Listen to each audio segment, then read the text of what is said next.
সবাইকে অপরাহ্নের শুভেচ্ছা জানাচ্ছি। আজকের যে আলোচনা সভা রয়েছে সেখানে আমাদের একটা বিশিষ্ট বিষয় আমরা আলোচনার মধ্যে আনবো। সেটা বঙ্গবন্ধু শেখ মুজিবুর রহমানকে নিয়ে আমাদের আলোচনা। নিঃসন্দেহে অত্যন্ত উল্লেখযোগ্য বিষয় এবং এই বিষয়ের ক্ষেত্রে প্রথমে যিনি বক্তা আছেন, আশা করছি বক্তারা আস্তে আস্তে উপস্থিত হচ্ছেন বা হয়ে গেছেন। প্রথম যিনি বক্তা আছেন মোহাম্মদ ইসমাইল হোসেন সাদি। তিনি তার বক্তব্যের বিষয় হচ্ছে বঙ্গবন্ধুর আত্মজীবনীমূলক গ্রন্থ মানুষ ও প্রকৃতির বিচিত্র মেলবন্ধন। মোহাম্মদ ইসমাইল হোসেন সাদি প্রভাষক, বাংলা ভাষা ও সাহিত্যের প্রভাষক, জেনারেল এডুকেশন, ব্র্যাক ইউনিভার্সিটির। এবং এই যে আমাদের এই সেশনটায় এই আমাদের একটা বঙ্গবন্ধুর তার যে রচনা, তার যে সাহিত্য, সেই সাহিত্যের বিভিন্ন দিকগুলো নিয়ে আলোচনা হবে। কারণ তিনি নিঃসন্দেহে সমস্ত উপমহাদেশের এবং শুধু উপমহাদেশ বললেও বোধহয় ভুল হবে, সমস্ত পৃথিবীর ক্ষেত্রে এবং বাংলা ভাষা ও সাহিত্যের ক্ষেত্রে তো অবশ্যই নিঃসন্দেহে অত্যন্ত উল্লেখযোগ্য একজন ব্যক্তি। তাকে কেন্দ্র করে তার রাজনৈতিক কার্যকলাপ এবং এবং সেটাকে কেন্দ্র করে আমাদের বাংলা ভাষা ও সাহিত্যের একটা ভোল বদল ঘটেছে, পালা বদল ঘটেছে। এবং সুতরাং সেই মানুষটা যখন সাহিত্য রচনা করেন, সেই সাহিত্যের তো একটা আলাদা মানদণ্ড থাকবেই এবং সময় যত পাল্টাবে সময়ের অনুষঙ্গে সেই সাহিত্য বিচারের পদ্ধতিটাও আলাদা আলাদা হবে এবং সময় পাল্টানোর সঙ্গে সঙ্গে আমাদের সামাজিক, রাজনৈতিক, অর্থনৈতিক অনেক পাল্লাবদল ঘটবে এবং সেই পাল্লাবদলের পরিপ্রেক্ষিতে আমরা কিন্তু তার রচনার, তার সাহিত্যের গুণমান, তার রচনার যে অবস্থা এবং অবস্থান আমাদের নিজেদের জীবনে, এগুলোকে বোধহয় প্রায়ই বিচার করতেই থাকবো। তো এই ক্ষেত্রে প্রথম যিনি বক্তা হিসেবে উপস্থিত হয়েছেন তিনি মোহাম্মদ ইসমাইল হোসেন সাদি। তিনি উপস্থিত হয়েছেন। তার সময়সীমা 30 মিনিট। আশা করছি তিনি তার মধ্যে তার বক্তব্য উপস্থাপন করতে পারবেন। আপনি আসুন মোহাম্মদ ইসমাইল হোসেন সাদি। আমাকে শোনা যাচ্ছে? হ্যাঁ, শোনা যাচ্ছে। ধন্যবাদ ডক্টর শম্পা ভট্টাচার্য। ধন্যবাদ বঙ্গবিদ্যা কর্তৃপক্ষকে আমাকে সুযোগ দেওয়ার জন্য, বিশেষ করে বঙ্গবন্ধুর যে সাহিত্যকর্ম, যে গ্রন্থ, তার উপরে বলার সুযোগ পেয়ে আমি নিজেকে ধন্য মনে করছি। আপনারা জানেন ফেব্রুয়ারি মাস অত্যন্ত গুরুত্বপূর্ণ মাস বাংলাদেশের জন্য। 1952 সালের 21শে ফেব্রুয়ারি রাষ্ট্রভাষা দাবিতে আমাদের পূর্বসূরীরা জীবন দিয়েছিলেন। আমি শ্রদ্ধা ভরে স্মরণ করছি সেই শহীদদের। এবং এই ভাষা আন্দোলনের একজন অগ্রগামী সংগ্রামী ছিলেন বঙ্গবন্ধু শেখ মুজিবুর রহমান। সেই সুবাদে তাকেও শ্রদ্ধা জানাই। আমরা আমাদের যে বক্তব্য উপস্থাপন করব সেখানে পাওয়ার পয়েন্ট স্লাইডে দেখাবো আমি কিছু বিষয়, পয়েন্টগুলো। আমি মাঝে মধ্যে আমার কি বলবো যে প্রবন্ধ থেকে পাঠ করব, মাঝে মধ্যে বঙ্গবন্ধুর যে রচনা সেখান থেকে পাঠ করব। আমি স্ক্রিন শেয়ারের অনুমতি চাচ্ছি। হ্যাঁ, নিশ্চয়ই নিশ্চয়ই স্ক্রিন শেয়ার করবেন।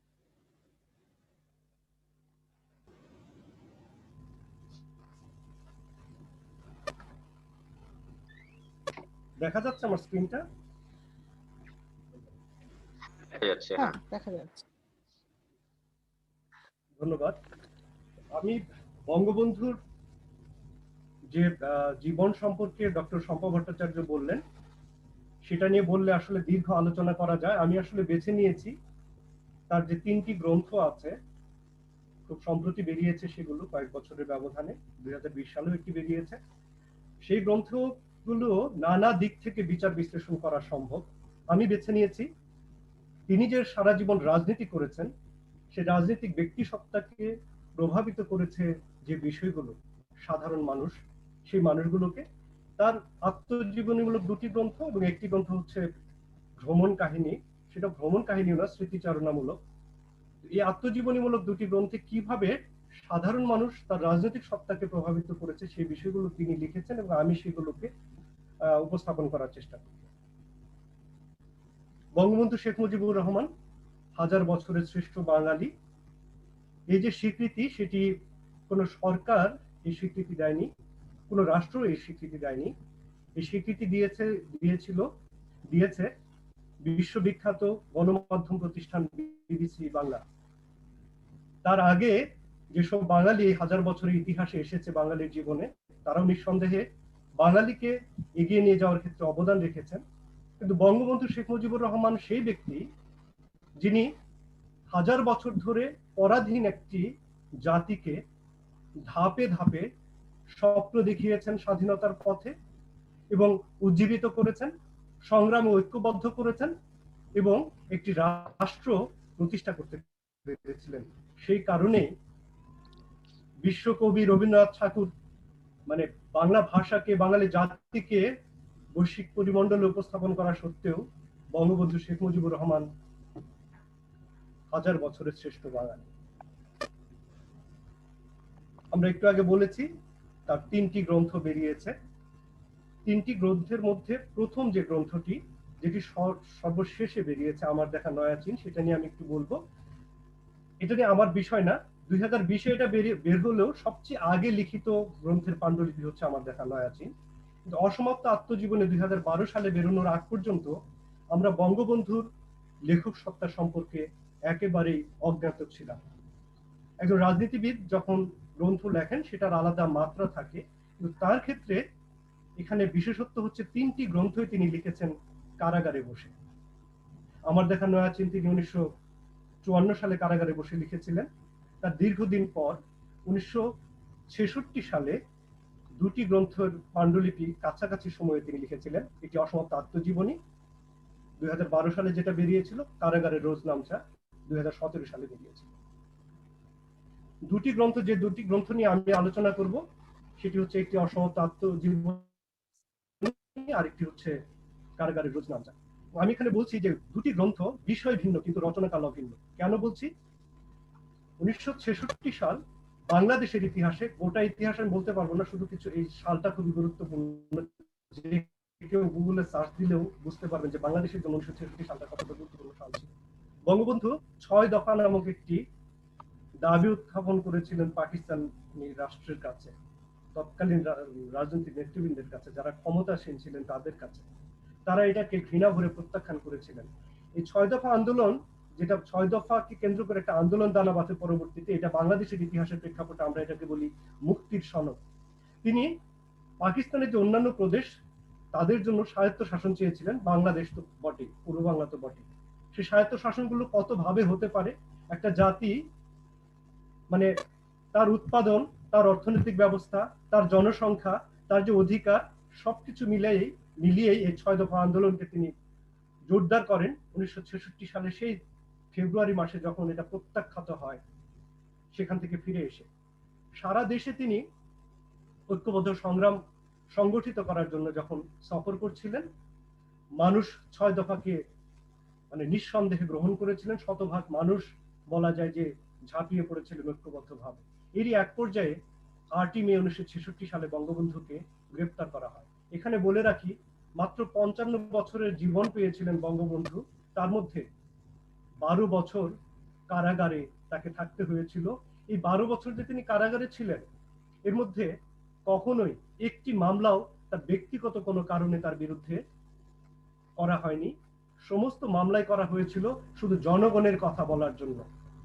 এই 1966 সালে যখন তাকে কারাগারে আবদ্ধ করা হয়, তখন বঙ্গবন্ধুর যে স্ত্রী শেখ ফজিলাতুন্নেসা মুজিব, তাকে বিভিন্ন সময়ে কারাগারে যখনই গেছেন বঙ্গবন্ধুকে খাতা দিয়ে যেতেন যে তুমি তো বসেই থাকো, তুমি একটু লেখো।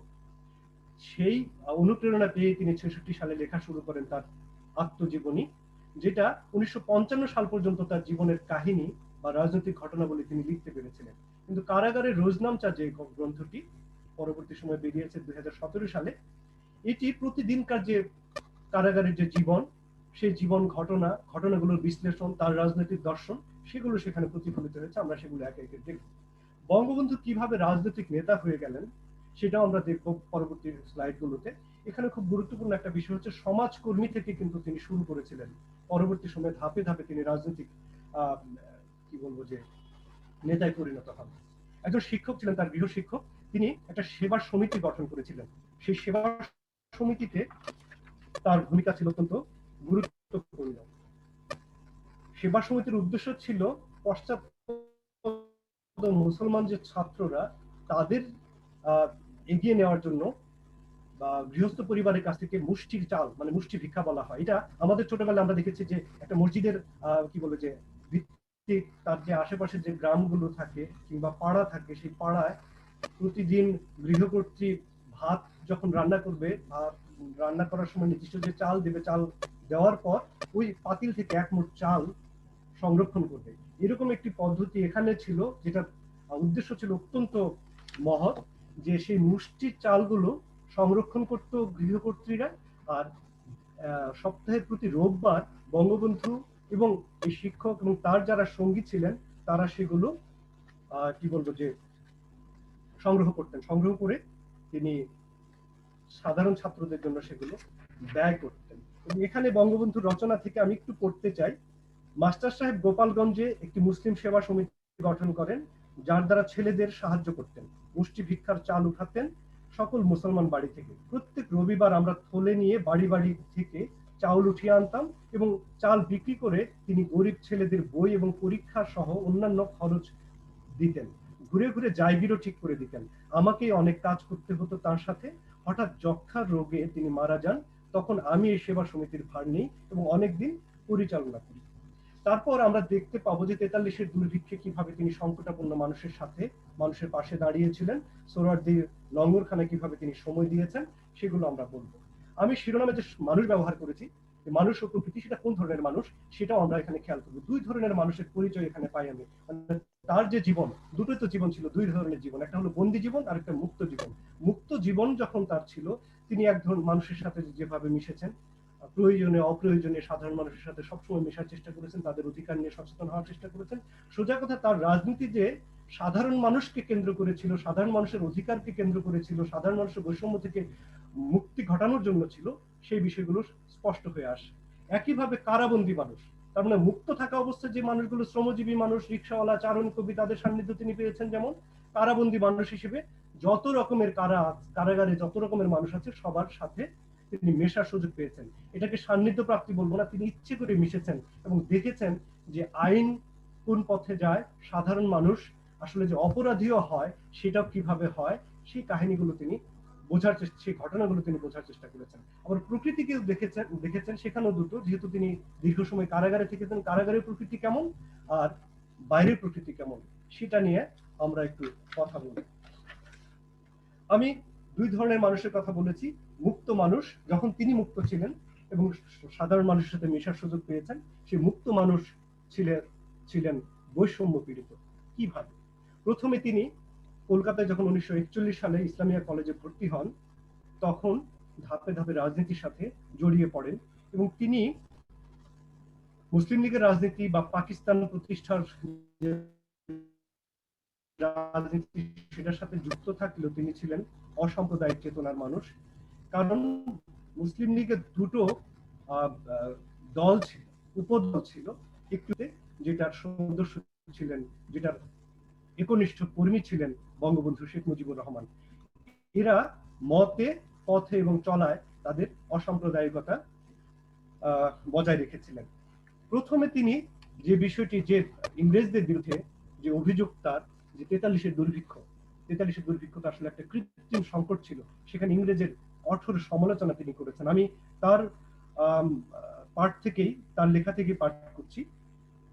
ইংরেজের কথা হলো, বাংলার মানুষ যদি মরে মরুক, যুদ্ধের সাহায্য আগে, যুদ্ধের সরঞ্জাম এখন প্রথম স্থান পাবে, ট্রেনে অস্ত্র যাবে, তারপর যদি জায়গা থাকে রিলিফের খাবার যাবে। যুদ্ধ করে ইংরেজ আর না খেয়ে মরে বাঙালি, যে বাঙালির কিছুরই অভাব ছিল না। মা মরে পড়ে আছে, ছোট বাচ্চা সেই মরা মার দুধ চাটছে, ছেলে মেয়েদের রাস্তায় ফেলে দিয়ে মা কোথায় পালিয়ে গেছে। পেটের দায়ে নিজের ছেলে মেয়েকে বিক্রি করতে চেষ্টা করছে, কেউ কিনতেও রাজি হয় নাই। বাড়ির দুয়ারে এসে চিৎকার করছে, মা বাঁচাও, কিছু খেতে দাও, মরে গেলাম আর পারি না, একটু ফ্যান দাও। এই কথা বলতে বলতে হয়তো ওই বাড়ির দুয়ারের কাছেই মরে পড়ে আছে। হোস্টেলে যা বাঁচে দুপুর ও রাতে বুভুক্ষদের বসিয়ে ভাগ করে দেই, কিন্তু কি হবে এতে? ওই সময় শহীদ সোহরাওয়ার্দী ছিলেন সাপ্লাই মিনিস্টার। তিনি লঙ্গরখানা খোলেন এবং লঙ্গরখানায় বঙ্গবন্ধু বলা যায় 24 ঘন্টা সময় দিতেন। তিনি বলেছেন, তার কথা থেকে উদ্ধৃত করছি, কোট আনকোট, দিনভর কাজ করতাম আর রাতে কোনোদিন বেকার হোস্টেলে ফিরতাম, কোনোদিন লীগ অফিসের টেবিলে ঘুমিয়ে পড়তাম। এই যে এটা নানা রকম বিশ্লেষণ আছে, আমি খুব সংক্ষেপে চুম্বক অংশটা তুলে ধরলাম। বাঙালির যে পরাধীনতার কারণ কি সেটা তিনি তুলে ধরেছেন, এবং সাধারণ বাঙালির মধ্যে যারা মধ্যবিত্ত হয়ে উঠছেন তাদের ভিতরে এক ধরনের উপমণ্ডকতা ছিল, দ্বন্দ্ব ছিল, সেগুলোর তিনি মৃদু সমালোচনা করেছেন। এবং তিনি এখানে একটা শব্দ ব্যবহার করেছেন, পরশ্রী কাতরতা, যে বাঙালির ভিতরে পরশ্রী কাতরতার কারণে বাঙালি এতদিন ধরে আসলে তার এই স্বভাব দোষে পরাধীন ছিল। তিনি বলছেন যে পরশ্রী কাতর নামক শব্দটি পৃথিবীর আর কোনো ভাষার অভিধানে খুঁজে পাওয়া যাবে না।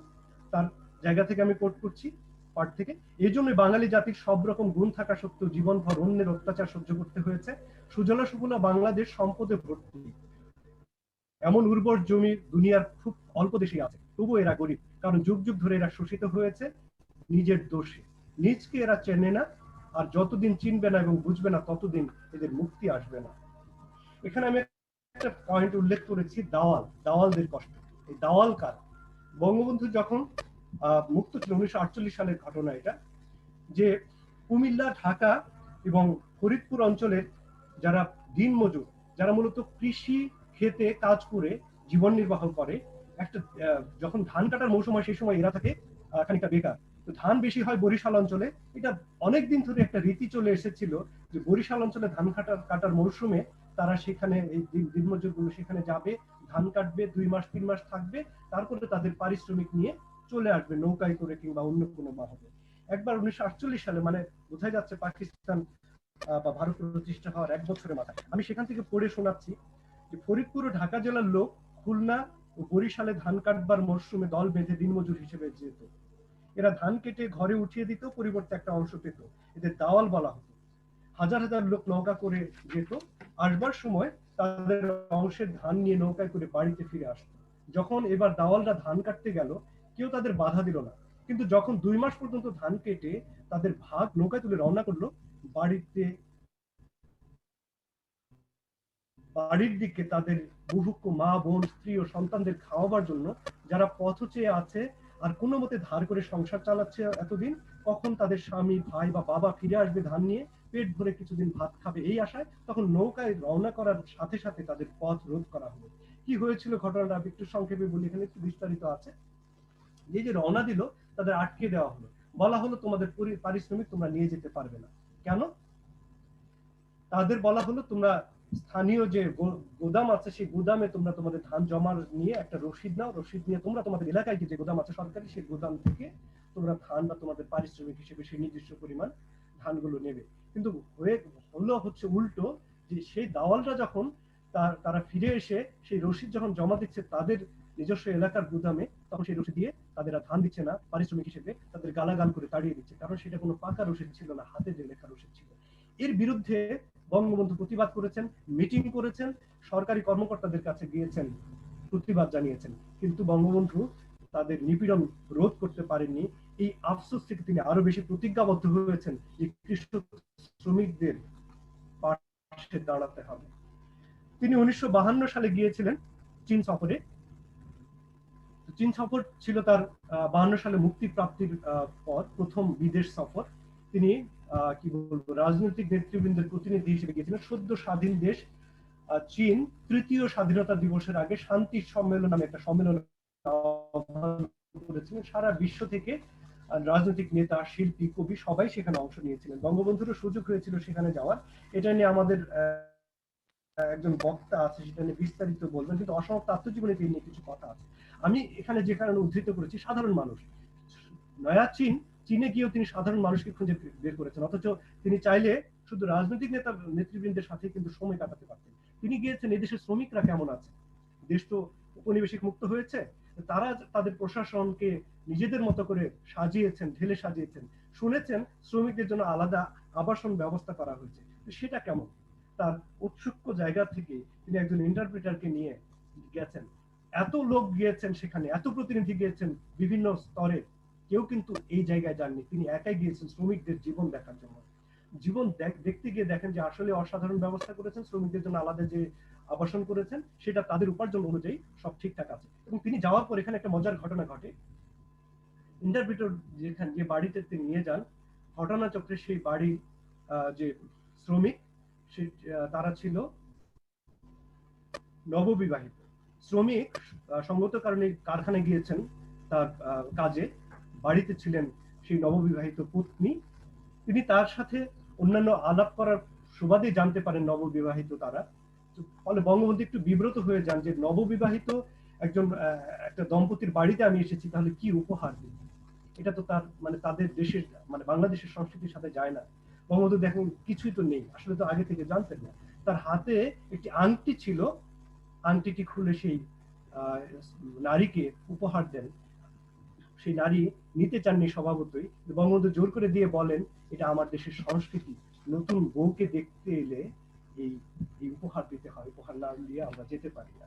এই যে মানে দেশকে উপস্থাপন, একে তো আমরা জানি যে 1952 সালে প্রথম বাংলা ভাষাকে বাইরের দেশে উপস্থাপন তিনি করেছেন, বাংলা ভাষায় বক্তৃতা করেছেন 1952 সালে। আবার তিনি দেশকে উপস্থাপন করেছেন 54 সালে। একটা ঘটনা আমি বলি, সেটা মানে বললে খানিকটা বলা হবে যে তার সাধারণ মানুষের প্রতি কি পরিমাণ টান এবং দায়িত্ববোধ তিনি অনুভব করতেন সবসময়। প্রথমবার মন্ত্রিত্ব পেয়েছেন তিনি 54 সালের মে মাসে। শপথ নেওয়ার ঘণ্টাখানেকের মধ্যেই খবর পেলেন নারায়ণগঞ্জ আদমজী জোট মিলে বাঙালি অবাঙালি একটা সংঘর্ষ হয়েছে। তিনি তাড়াতাড়ি করে নারায়ণগঞ্জে যান, গিয়ে দেখেন শত শত মানুষ মরে পড়ে আছেন এবং বাঙালির আধিক্য সেখানে বেশি। তিনি গিয়ে দেখেন সবাই যে যার মতো করে স্তব্ধ হয়ে আছেন, কিন্তু কেউ যারা আহত আছেন তাদের সেবা শুশ্রূষা করছেন না। তিনি নিজেই সারাদিন ভরে সেই 11টা থেকে শুরু করে সন্ধ্যা পর্যন্ত 3 শতাধিক মানুষকে সেবা শুশ্রূষা, প্রাথমিক সেবা শুশ্রূষা দিয়ে হাসপাতালে পাঠান। এবং তারপরে তিনি লাশ গুনে দেখেন 5 শতাধিক মানুষ মৃত্যুবরণ করেছেন, যার বেশিরভাগ বাঙালি। ফিরে এসে দেখেন ঢাকার মোড়ে মোড়ে বাঙালিরা ক্ষুব্ধ এবং খুব স্বাভাবিকভাবেই একটা অন্যরকম একটা থমথমে অবস্থা। তিনি সেই পথসভা করতে করতে মানুষকে শান্ত করতে করতে 4টা বেজে যায় ভোর। তারপরে তিনি বাসায় ফেরেন। এই যে মানুষের প্রতি, আর তো অনেক নেতা ছিলেন, আর কাউকে কিন্তু তিনি পাশে পাননি সেই সময়, এত বড় একটা ঘটনা। তারপরে আমি দেখবো যে বন্দি মানুষ যে নির্যাতিত কিভাবে হয়। বঙ্গবন্ধুর বড় একটা সময় যেহেতু কারাগারে কেটেছে, কয়েদিদের প্রতি তিনি অসম্ভব সহানুভূতি দেখিয়েছেন। আমি একটা ঘটনা শুধু বলতে চাই যে 66 যে 6 দফা সেটা বাস্তবায়ন করার জন্য 7ই জুন 1966 একটা ধর্মঘট আহ্বান করেছিলেন বঙ্গবন্ধু। সেই ধর্মঘট বঙ্গবন্ধু কারাগারে, কিন্তু ধর্মঘট স্বতঃস্ফূর্তভাবে হচ্ছে। 8 জুনের দিনপঞ্জিতে তিনি লিখছেন, এটা পড়লে না পড়লে হবে না, কোট আনকোট, শত শত লোককে গ্রেপ্তার করে আনছে, তাদের দুরবস্থা চিন্তা করতে ভয় হয়, রাস্তায় যাকে পেয়েছে তাকে গ্রেপ্তার করে নিয়ে এসেছে, খালি গা, কাপড় নাই, একদিন এক রাত পর্যন্ত থানায় বা অন্য কোথাও আটকায় রেখেছিল, খাবারও দেয় নাই, গোসল নাই, সাজা দিয়ে এনেছে। এদের কিছু লোককে কয়েদির কাপড় পরাইয়া দিয়েছে। আমি ছিলাম তার পাশে, পুরানা 20 ছেলে রাতে 82 জন ছেলেকে এনেছে, যাদের বয়স 15 বছরের বেশি হবে না। অনেকের মাথায় আঘাত। জানালা দিয়ে চিৎকার করে বললাম, জমাদার সাহেব এদের খাবার বন্দোবস্ত করে দিবেন, বোধহয় 3 দিন খাওয়া হয় নাই। অনেক রিক্সাওয়ালাকে এনেছে, বোধহয় বাড়িতে তাদের ছেলে মেয়ে না খেয়ে আছে, 2 মাসের সাজা দিয়ে এনেছে অনেক। আরেকটি ঘটনা বলতে চাই, একজন মহিলার একটি ঘটনা। ছোট ছোট বাচ্চাদের ধরে নিয়ে এসেছে রাস্তা থেকে, রাতভর মা মা করে কাঁদে। একজন মহিলা এক ভদ্রলোকের বাড়িতে কাজ করে, এরই মাধ্যমে সংসার চালায়, বড় গরিব। তার 6 বছরের ছেলেকে নিয়ে চলে এসেছে সেই বাড়িতে কাজ করতে। গাড়ি থামাইয়া পুলিশ ডাক দেয়, এই ছেলে শোন। ছেলেটি এগিয়ে গেছে, তাকেও গাড়িতে উঠাইয়া নিয়ে এসেছে। মহিলা চিৎকার করে কাঁদতে শুরু করেছে। এই যে তার যে নেতৃবৃন্দ, আওয়ামী লীগের নেতৃবৃন্দকেও গ্রেপ্তার করেছে সেদিন, কিন্তু সাধারণ মানুষকে কেন্দ্র করে যে তার সমস্ত রাজনৈতিক সত্তা মানে সমৃদ্ধ হয় এবং তার চিন্তা হচ্ছে সাধারণ মানুষের কষ্ট, সেটা এই বর্ণনাগুলো না পড়লে আসলে বোঝা যাবে না যে তার এই রাজনৈতিক যে আত্মত্যাগ সেটা কেন, এই মানুষগুলোর জন্য। এবং এই মানুষগুলো যখন বন্দী থাকে, তাদের যে কারাগারে যে তাদের স্বজনেরা যখন আসে, তখন উনি সুবিধা পান রাজনৈতিক নেতা হিসেবে হয়তো আধা ঘন্টা বা 1 ঘন্টা, কিন্তু তাদের অবস্থাটা কি সেটা ভেবেও তার মন কাঁদে। সেই বর্ণনাটা একটু না পড়লে আপনারা বুঝতে পারবেন না। একটু পড়ছি। ভিতরের দিকে কয়েদিরা, বাইরের দিকে তাদের আত্মীয় স্বজন, মধ্যখানে লোহার জালের বেড়া, ভালো করে চেহারাও দেখা যায় না। 2-4 মিনিটের মধ্যে কথা শেষ করতে হয়, দেখা শেষ করতে হয়। ছেলেকে দেখতে আসে বৃদ্ধ মা বাবা, বাবাকে দেখতে আসে ছোট্ট ছেলে মেয়ে, স্ত্রীকে দেখতে আসে স্বামী, স্বামীকে দেখতে আসে স্ত্রী। শুধু চিৎকার আর কান্না। দূরে সরে আসে কারা প্রাচীরের অন্তরালে কয়েদি, চোখের পানি ফেলতে ফেলতে চলে যায়। এই যে সাধারণ মানুষের প্রতি তার যে ভালোবাসা এবং এই যে ছোট ছোট বিশ্লেষণগুলো, কেন পাগলদের প্রসঙ্গ আছে এখানে আমি একটু বলি যে বঙ্গবন্ধুর কারাগারের রোজনামচার শুরুতেই তিনি যে বর্ণনা দিচ্ছেন কারাগারটা কেমন, তিনি শুরুতেই বলছেন কারাগার যে দেখে নাই সে কারাগার সম্পর্কে জীবনেও জানবে না। সাধারণ মানুষ কারাগার মানে প্রাচীর দেয়াল ঘেরা একটা মানে স্থাপনাকে বোঝায়, কিন্তু তিনি বলছেন কারাগারের ভেতরেও ছোট ছোট মানে জেলের ভেতরেও ছোট ছোট জেল আছে। সেগুলো কেমন? জেলের যে নিয়ম কানুন, জেলের যে ভাষা, আদব কেতা, রীতিনীতি, সেগুলো সম্পূর্ণ ভিন্ন। শুরুতে তিনি বলছেন কত রকমের দফা আছে, এক একটা দফা মানে এক একটা ওয়ার্ডের এক একটা দফা। জেলে যারা আসার পরে যাদের কারাদণ্ড হয়, তারা এক একজন সশ্রম কারাদণ্ডপ্রাপ্ত কয়েদিরা বিভিন্ন কাজে তাদের বিভক্ত করা হয়। কেউ হয়তো ঝাড়ু দেওয়ার কাজ করে, তাদেরকে বলা হয় ঝাড়ু দফা। কেউ হয়তো মেথরের বা পরিচ্ছন্নতা কর্মী কাজ করে, তাদেরকে বলা হয় বন্দুক দফা। যারা এসে লেপ তোষক বানায়, তাদেরকে বলে শয়তানের কল। এরকম নানা ধরনের মানে দফা আছে জেলখানা, যেগুলো সাধারণ মানুষ আমরা জানতে পারি না। কিছু মানুষ একটা একটা দফা আছে পাগল দফা, সেটা বঙ্গবন্ধুর যে ওয়ার্ড ছিল তার পাশে ছিল। মানে অন্তত 40-50 জন পাগলকে সেখানে বন্দি করে রাখা হতো। মানসিক ভারসাম্য আমরা বলবো স্বাভাবিক, কিন্তু বঙ্গবন্ধু পাগল হিসেবে উল্লেখ করেছেন। আমি সে পাগল কেন হয়, সে পাগল কোন ধরনের, আমি বঙ্গবন্ধুর লেখা থেকে উদ্ধৃত করছি। অনেক কয়েদি পাগল হয়ে যায় বেশি দিন জেল জীবন সহ্য করতে না পেরে। অনেক কয়েদি আপনজনকে হত্যা করে পাগল হয়ে যায়। এরা ভালো না হওয়া পর্যন্ত বিচার বন্ধ থাকে। ফরিদপুরের এক পুলিশের হাওলাদার তার স্ত্রীর চরিত্রের উপর সন্দেহ করে স্ত্রী ও কন্যাকে হত্যা করে।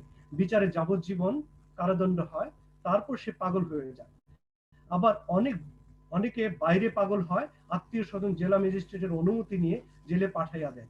অনেকে ভালো হয়, আবার অনেকে অনেকে অনেক বেশি পাগল হয়ে যায়। দুনিয়ায় কত রকম পাগল যে আছে, জেলখানায় না এলে বোঝা যাবে না।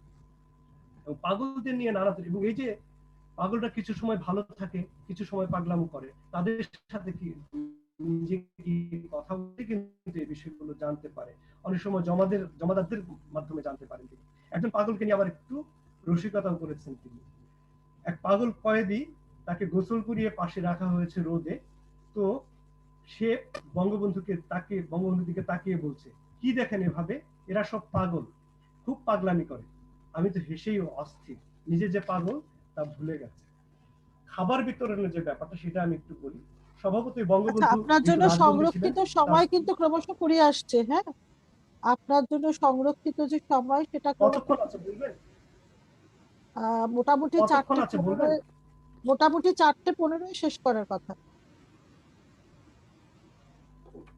আচ্ছা ঠিক আছে, আমি একটু 4-5 মিনিটের মধ্যে শেষ করছি। আচ্ছা, তারপর জেলখানা যে তার নিজস্ব বরাদ্দ যে খাবার তিনি কয়েদিদের মাঝে বিতরণ করতেন এই জন্য যে তারা তো কষ্টে থাকে, তাদের যে খাবার তাদের জন্য বরাদ্দ, সেটার মাঝে আবার দুর্নীতি হয়। বঙ্গবন্ধু নিজের খাবার বাঁচিয়ে তাদের মাঝে খাবার বিতরণ করেন, এবং তিনি বলেন যে তার যে খাবারের যে রাঁধুনি তাকে বলে দেন যে ঠিক মতো যেন সেগুলো বন্টিত হয়। এমনকি পাগলদের মাঝেও তিনি মাঝে মধ্যে খাবার বিতরণ করেন। এই যে কয়েদিদের মাঝে তার যে হৃদ্যতা সেটা গড়ে ওঠে এভাবে, সাধারণ মানুষের যে দৃষ্টিভঙ্গি সেটার কারণে। লুদু শেখ ওরফে লুৎফর রহমান ওরফে লুদু শেখের কাহিনীটা আমি বলবো। সে ছিল একজন চোর। সে চোর কিভাবে চোর হয়, এই আমাদের যে আইনি যে কি বলবো যে মারপেচ আছে, সে তার কারণেই যে চোর হয়। একজন মানুষ তো চোর হয়ে জন্মগ্রহণ করে না, সেটার নানা রকম ব্যাখ্যা আছে। এবং সেখানে তিনি বলছেন যে একজন অল্প আয়ের মানুষ লুদু, সে প্রথমে সিসকে চোর ছিল, পকেটমার ছিল। পুলিশ তাকে যখন জেলে দেয়, জেলে আসার পরে চোর বড় বড় চোরের সান্নিধ্য পেয়ে আরো বড় চোরে পরিণত হয়। তখন সে চুরির নানা কৌশল অবলম্বন করে। একটা পর্যায়ে বাইরে এসে থানাকে কিভাবে হাতে নিতে হয়, পুলিশের সাথে সহযোগিতা সুলভ সম্পর্ক করতে হয় এবং পুলিশকে কিভাবে চুরির সাথে ভাগ দিতে হয় সেগুলো সে শিখতে পারে জেলখানায় এসে। একটা ডাকাতের কথা আছে যে ডাকাত ছিল না, কিন্তু ডাকাতির অভিযোগে তার বিরুদ্ধে মামলা হয়। মামলা চালানোর জন্য সে ডাকাতি করে 3 বার। এরকম নানা রকম কাহিনী আছে। আমি একটু খুব দ্রুত প্রকৃতির বর্ণনার দিকে যাব। যে একবার বঙ্গবন্ধু তাজমহল দেখতে গিয়েছিলেন 1946 সালে। তাজমহল দেখতে যাবেন, তার উদ্দেশ্য হচ্ছে যেদিন পূর্ণিমা থাকবে সেদিন তিনি তাজমহল দেখবেন। তো তিনি সেটার বর্ণনা দিচ্ছেন এইভাবে যে, মনে মনে পূর্ণিমাকে ধন্যবাদ দেই, তাজকে দেখতে হলে আসতে হবে সন্ধ্যায় সূর্যাস্ত যাওয়ার সময়, চাঁদ যখন ভেসে উঠবে। তিনি চমৎকার বর্ণনা দিচ্ছেন সেখানে, কাব্যিক সে বর্ণনা। সেই বর্ণনাটা না পড়লে আসলে বোঝা যাবে না, আমি একটু কোট করছি। মানে সময়টা একটু সংক্ষেপ করুন। হ্যাঁ, পরবর্তী আচ্ছা, আরো দুজন বক্তা আছেন, তারপর প্রশ্ন উত্তর আছে। সূর্য যখন অস্ত যায় তখন চাঁদ এবং তাজের কি যে অসম্ভব সৌন্দর্যের মানে কি বলবো যে আবির্ভাব ঘটে। সূর্য যখন অস্ত গেল সোনালী রং আকাশ থেকে ছুটে আসছে, মনে হলো তাজের যেন আর একটা নতুন রূপ। সন্ধ্যার একটু পরে চাঁদ দেখা দিল, চাঁদ অন্ধকার ভেদ করে এগিয়ে আসছে, আর সাথে সাথে তাজ যেন ঘন্টা দিয়ে নতুন রূপ ধারণ করছে। এইভাবে তিনি বলছেন। পাকিস্তানের করাচিতে তিনি যে করাচির যে মরুভূমি সেটা বর্ণনার মাধ্যমে তিনি বাংলার প্রকৃতির তুলনা করছেন। তিনি বলছেন যেদিকে তাকানো যায় সবুজের মেলা, বাংলার কথা বলছেন। মরুভূমির এই পাষাণ বালু আমাদের পছন্দ হবে কেন? প্রকৃতির সাথে মানুষের মনেরও যে একটা সম্বন্ধ আছে, বালুর দেশের মানুষের মনও যে বালুর মতো উড়ে বেড়ায়, আর পলিমাটির বাংলার মানুষের মনও ওইরকম নরম, ওইরকম সবুজ। প্রকৃতির অকৃপণ সৌন্দর্যে আমাদের জন্ম, সৌন্দর্যে আমরা ভালোবাসি। এই যে প্রকৃতির সাথে সাধারণ মানুষের যে সম্পর্ক এবং মনের যে সম্পর্ক সেটা তিনি স্থাপন করার চেষ্টা করেছেন। আমি আর 1 মিনিটে শেষ করছি। চীনে যখন গেছেন তখনও তিনি বাংলার প্রকৃতির সাথে তুলনা করেছেন। কারাগারে যে যখন ছিলেন তিনি নিজে বাগান করেছেন। তিনি যে আম গাছ ছিল, আম গাছের ফাঁক দিয়ে হলদে পাখি বাস করতো, সেই পাখি আগের বার কারাগারে এসে পাখি দেখেছেন, এবার দেখতে পাচ্ছেন না, তার জন্য তার অভাব অনুভব হয়েছে। কবুতর, তার 2টো কবুতর ছিল জেলখানায়। কবুতর যখন বাচ্চা দেয় তখন সে বাচ্চাদের যে সেবা শুশ্রূষা করে, পরবর্তীতে ডিম যখন দেয় তখন ওদেরকে কিভাবে তাড়িয়ে দেয়, আবার বাচ্চা যখন হয় তখন কিভাবে তাদের খানাপিনা করায় মা বাবা কবুতর, সেটার অসাধারণ বর্ণনা দিয়েছেন। তার জেলখানায় তিনি মুরগি পালন করেছিলেন, সেটার অসাধারণ বর্ণনা আছে। মুরগিকে জবাই করতে চান তার রাঁধুনি, তিনি বলেন যে না, এই মুরগিটা থেকে যাক, এর চালচলন, এর হাঁটা আমার খুব ভালো লাগে।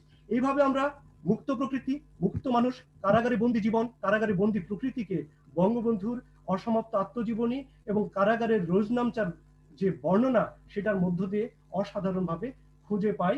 এটি পুরোপুরিভাবে বলার সুযোগ পেলে আমার জন্য আনন্দের হতো। সময় সংক্ষিপ্ততার কারণে আমি বলতে পারলাম না পুরোটা, দুঃখিত। আমি আবারও কৃতজ্ঞতা জানাই আয়োজকদের। সবাইকে অসংখ্য ধন্যবাদ। ধন্যবাদ। এই বঙ্গবন্ধুর আত্মজীবনীমূলক গ্রন্থ নিয়ে আলোচনা করলেন মোহাম্মদ ইসমাইল হোসেন সাদি। এবারে যাদের প্রশ্ন আছে, আমার মনে হয় যে প্রশ্নগুলো তারা এখানে রাখতে পারেন।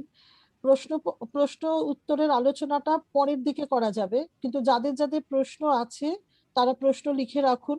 প্রশ্ন এখানে লিখে দিন, চ্যাটের মধ্যে প্রশ্ন লিখে দিন যাদের যাদের প্রশ্ন আছে। পরবর্তী বক্তা যিনি, তাকে আমি আহ্বান করছি। অবশ্যই এই বক্তৃতার পরে যাদের প্রশ্ন আছে তারা চ্যাটে লিখুন।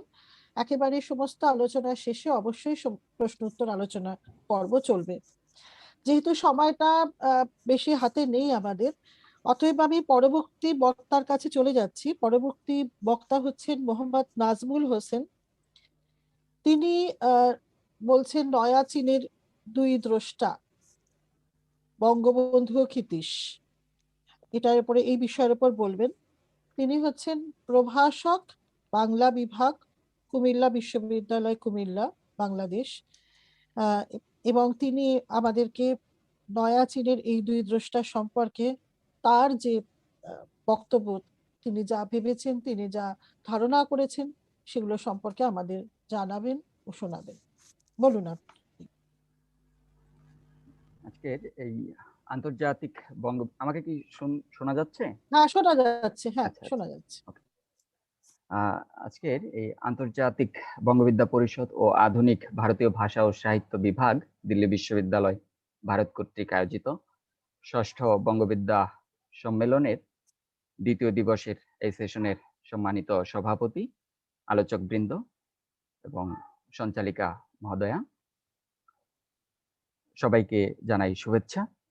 আমার বক্তব্যের বিষয় নয়া চীনের দুই দ্রষ্টা, বঙ্গবন্ধু ও ক্ষিতীশ। আমার পূর্ববর্তী বক্তা তিনি বঙ্গবন্ধু কেন হাজার বছরের শ্রেষ্ঠ বাঙালি তার একটা বিবরণ দিয়ে গিয়েছেন এবং বঙ্গবন্ধুর জীবনের বিভিন্ন আদর্শের নানা দিক নিয়ে তিনি আলোচনা করেছেন। তবে আমরা দেখি যে সর্বকালের সর্বশ্রেষ্ঠ বাঙালি বঙ্গবন্ধু শেখ মুজিবুর রহমানের রাজনৈতিক আদর্শের ভিত্তি ছিল রাজনৈতিক উদারতা এবং মানব মঙ্গলাকাঙ্ক্ষা। তিনি উপলব্ধি করতে পেরেছিলেন রাজনৈতিক এবং অর্থনৈতিক শোষণমুক্ত সমাজ এবং সমৃদ্ধ দেশ গড়ে তুলতে হলে মানুষের মধ্যে সর্বাত্মক দেশাত্মবোধ তথা জাতীয়তাবোধের জাগরণের কোনো বিকল্প নেই। আমরা জানি বঙ্গবন্ধু শেখ মুজিবুর রহমান আজন্ম প্রগতিশীল গণতান্ত্রিক মতাদর্শে আস্থাশীল ছিলেন, কিন্তু তিনি মানুষ এবং দেশের কল্যাণের জন্য গণতান্ত্রিক ব্যবস্থার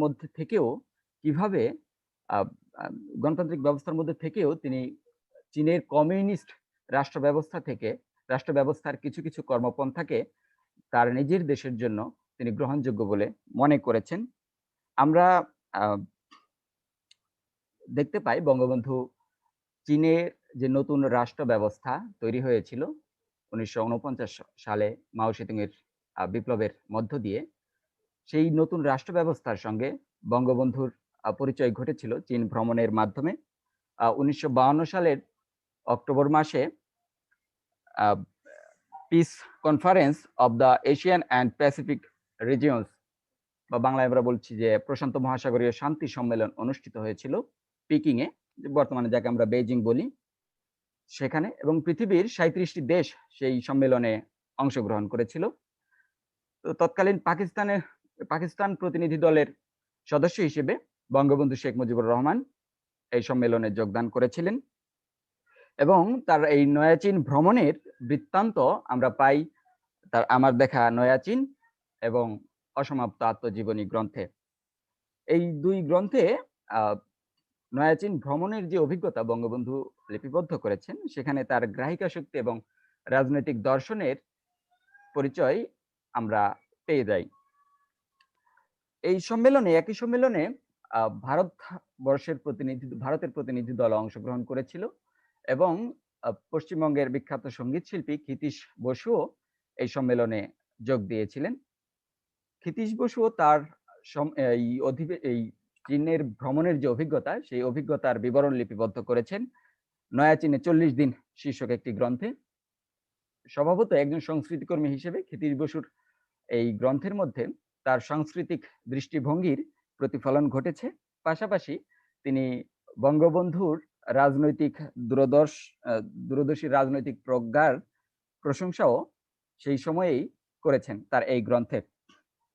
আমরা দেখব মূলত যে একজন ভবিষ্যৎ রাষ্ট্রনায়ক এবং একজন গায়কের দৃষ্টিতে নয়া চীনের রাজনৈতিক এবং সাংস্কৃতিক অঙ্গনের ভাষ্য কিভাবে নির্মিত হয়েছে এবং এই দুইজনের দৃষ্টির সংশ্লেষণে আমরা চীনের একটা সার্বিক পরিস্থিতি সম্পর্কে জানতে পারবো।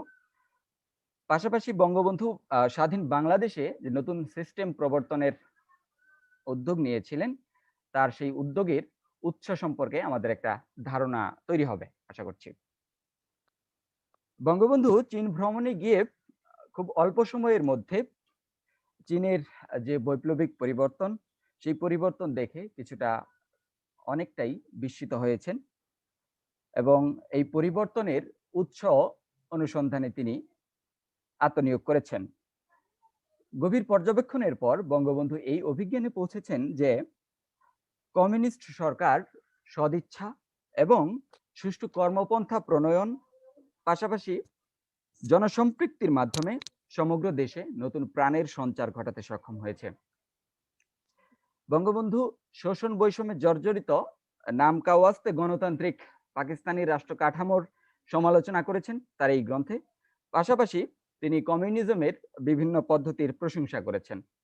পুঁজিবাদী রাষ্ট্র কাঠামোর মধ্যে থেকেও দেশের সার্বিক উন্নয়নের জন্য উপযোগী বিভিন্ন পদ্ধতি তিনি কমিউনিস্ট রাষ্ট্র ব্যবস্থার মধ্যে খুঁজেছেন। তবে বঙ্গবন্ধু একটি জায়গায় খুবই দৃঢ় ছিলেন যে কোনো তত্ত্বকে সরাসরি রাষ্ট্রের উপর আরোপ করার পক্ষপাতী তিনি ছিলেন না, বরং সেটাকে জনগণের ভেতর থেকে গড়ে তোলার পক্ষপাতী ছিলেন। তিনি মানুষের গুণগত পরিবর্তনের মাধ্যমে দেশের উন্নয়নে তাদের উন্নয়নের অংশীদার হিসেবে জনগণকে নিয়োজিত করার প্রয়াসী ছিলেন। কমিউনিস্ট চীন সরকার দেশের নতুন রূপ দেওয়ার জন্য জনসম্পৃক্ততা বাড়িয়েছে এবং দেশাত্মবোধের জাগরণ ঘটিয়েছে, এবং বঙ্গবন্ধু উপলব্ধি করেছেন এবং দেখেছেন যে জনগণকে কমিউনিস্ট সরকার বোঝাতে সক্ষম হয়েছে যে রাষ্ট্র জনগণের, এবং সরকার তাদের জনগণের যথাসম্ভব চাহিদা পূরণের চেষ্টা করেছে। এমনকি নয়া চীনের সৈন্যবাহিনীও জনগণের সৈন্যবাহিনী হিসেবে জনগণের আস্থা অর্জন করতে সক্ষম হয়েছে। ফলে জনগণও তাদের সঙ্গে একাত্ম হয়ে কাঁধে কাঁধ মিলিয়ে দেশের উন্নয়নে জন্য নিজে আত্মনিয়োগ করেছে, তারা দেশের উন্নয়নে কাজ করেছে। তো বঙ্গবন্ধু নয়া চীনের এই পরিবর্তন লক্ষ্য করে তিনি নিশ্চিত হয়েছেন যে সরকারি কর্মচারীদের সততা, স্বচ্ছতা এবং জবাবদিহিতার উপর দেশের উন্নয়ন বহুলাংশে নির্ভরশীল। পাশাপাশি সম্পদের সুষ্ঠু বন্টনের মাধ্যমে ধনী দরিদ্রের বৈষম্য দূর করে সমাজে সমতা প্রতিষ্ঠা করা সম্ভব। যদিও বঙ্গবন্ধু এই জায়গাতে কমিউনিস্ট চীন সম্পর্কে সাম্রাজ্যবাদী শক্তি সারা পৃথিবীতে যে গুজব ছড়িয়েছে সেই গুজবের কিছুটা প্রতিবাদ করেছেন। তিনি স্পষ্ট ভাবে জানিয়েছেন যে কমিউনিস্ট চীনে রাষ্ট্রীয় মালিকানার সঙ্গে ব্যক্তি মালিকানাও স্বীকৃত, তবে সেখানে পুঁজিপতিদের দৌরাত্ম্যে উপর সেখানে লাগাম টানা হয়েছে এবং বরং সেখানে সমবায়ী সমাজ ব্যবস্থা প্রতিষ্ঠিত হয়েছে, সম্পদের একটা সুষম বন্টন সেখানে হয়েছে। বঙ্গবন্ধু দেখেছেন যে সরকারের সঙ্গে জনসম্পৃক্ততার সমন্বয়ে চীনের সমাজ এবং রাষ্ট্রের বিভিন্ন জটিল সমস্যার সমাধান করা হয়েছে। এর ফলে চীনের মানুষের চরিত্রের একটা গুণগত পরিবর্তন সংঘটিত হয়েছে। তারা আত্মমর্যাদাশীল জাতি হিসেবে ক্রমশ নিজেদের প্রতিষ্ঠিত করছে। এক্ষেত্রে তারা স্বাজাত্যবোধে উদ্বুদ্ধ হয়ে পরনির্ভরশীলতার পরিবর্তে নিজেদের দেশ নিজেরা গড়তে আত্মনিয়োগ করেছে। বঙ্গবন্ধু দেখেছেন নয়া চীন সরকার স্বাস্থ্য খাতের উন্নয়ন এবং বেতন কাঠামো সংস্কার, পাশাপাশি দ্রব্যমূল্যের নিয়ন্ত্রণ নিজেদের হাতে রাখতে সক্ষম হয়েছে। এর বিপরীতে তারা চোরাচালান এবং কালোবাজারির বিরুদ্ধে যথেষ্ট শক্ত অবস্থান নিয়েছে, এমনকি সামাজিক সচেতনতা বৃদ্ধির মাধ্যমে মানুষের জীবনে এর সুফল তারা দিতে সক্ষম হয়েছে, পৌঁছে দিতে সক্ষম হয়েছে। জীবনযাত্রার এভাবে চীনের গণমানুষের জীবনযাত্রার মান উন্নয়নে সরকার ভূমিকা রাখছে। অন্যদিকে কৃষি ও ভূমি ব্যবস্থায় পরিবর্তনের মাধ্যমে তারা জমিদারের শোষণ থেকে কৃষক যেমন মুক্তি পেয়েছে নয়া চীনে, যদিও তখনও পাকিস্তানে এই শোষণ একটু পরিবর্তিত হয়েছে, কিন্তু শোষণটা তখনও চলছে। এবং তারা চীনে দেখা যাচ্ছে যে প্রযুক্তি ব্যবহারের মাধ্যমে কৃষিতে বৈপ্লবিক সাফল্য এসেছে। আবার শ্রমিকদের জীবন ব্যবস্থাও বঙ্গবন্ধু পর্যবেক্ষণ করেছেন। সেখানে তিনি দেখেছেন যে পরিবর্তনের ছোঁয়া লেগেছে, আর শ্রমিক মালিকের আয়ের সামঞ্জস্য বিধানের মাধ্যমে সকলের তাদের সামঞ্জস্য বিধান করে দেয়, তারা সকলেই এখন স্বাচ্ছন্দ্যে আছে। আবার লিঙ্গ বৈষম্য দূর করে নারী পুরুষের সমতা বিধান করার ফলে নারী এখন আর পুরুষের উপর চীনে নির্ভরশীল নয়। এদিকে শিক্ষা ব্যবস্থায়ও ব্যাপক বৈপ্লবিক পরিবর্তন নিয়ে আসা হয়েছে। শিক্ষা ব্যবস্থায় পরিবর্তন এনে কারিগরি শিক্ষার উপর জোর দেওয়া হয়েছে এবং এর মাধ্যমে দক্ষ জনশক্তি তৈরির উদ্যোগ নেওয়া হয়েছে। আবার কিছু সামাজিক সমস্যা ভিক্ষাবৃত্তি, বেশ্যাবৃত্তি, বেকার সমস্যা, ডাকাতি, মাদকাসক্তি এইসব সামাজিক সমস্যা দূর করার জন্য নয়া চীন সরকার প্রথমে এই সমস্যাগুলোর উৎস অনুসন্ধান করেছে। সমস্যাগুলোর বেশিরভাগ সমস্যাগুলোর কারণ হিসেবেই চিহ্নিত হয়েছে কর্মসংস্থানের অভাব। তো নয়া চীন সরকার সেই কর্মসংস্থান সৃষ্টির দিকে অনেক বেশি গুরুত্ব দিয়েছে। এক্ষেত্রে তারা কুটির শিল্পে উৎসাহ জুগিয়েছে এবং ভারী শিল্প প্রতিষ্ঠার মাধ্যমে কর্মসংস্থান সৃষ্টি করেছে। এর মাধ্যমে বঙ্গবন্ধু যেটি দেখেছেন যে জনগণের সম্মতির ভিত্তিতে একটি সুষ্ঠু কর্মপন্থার মাধ্যমে নয়া চীনে সংকট মোকাবেলা করা হয়েছে। এবার আমরা ক্ষিতীশ বসুর অভিজ্ঞতায় আসি। ক্ষিতীশ বসু নয়া চীনে পরিবর্তনের যে প্রকাশ লক্ষ্য করেছেন, তিনি দেখেছেন যে এই পরিবর্তনের বহিঃপ্রকাশ লক্ষ্য করা যায় মূলত নয়া চীনে চর্চিত সাংস্কৃতিক কর্মকাণ্ডের মধ্যে। চীনাদের দৈনন্দিন জীবনের সংগ্রাম, উৎসাহ এবং তাদের উদ্দীপনার প্রকাশ ঘটছে তাদের শিল্প সংস্কৃতি চর্চার মধ্যে। তিনি দেখেছেন চীনে ঘটে যাওয়া যে সাংস্কৃতিক পরিবর্তন, সেই পরিবর্তনের অভিঘাতে নবজীবনের উল্লাস ফুটে উঠেছে চীনাদের নাচ, গান এবং নাটকের মধ্যে। এই পরিবর্তিত সাংস্কৃতিক প্রেক্ষাপটেই চীনের চলচ্চিত্রে বাস্তব জীবনের চিত্র প্রদর্শিত হয়েছে এবং সঙ্গীত হয়ে উঠেছে অনেক বেশি জীবন ঘনিষ্ঠ।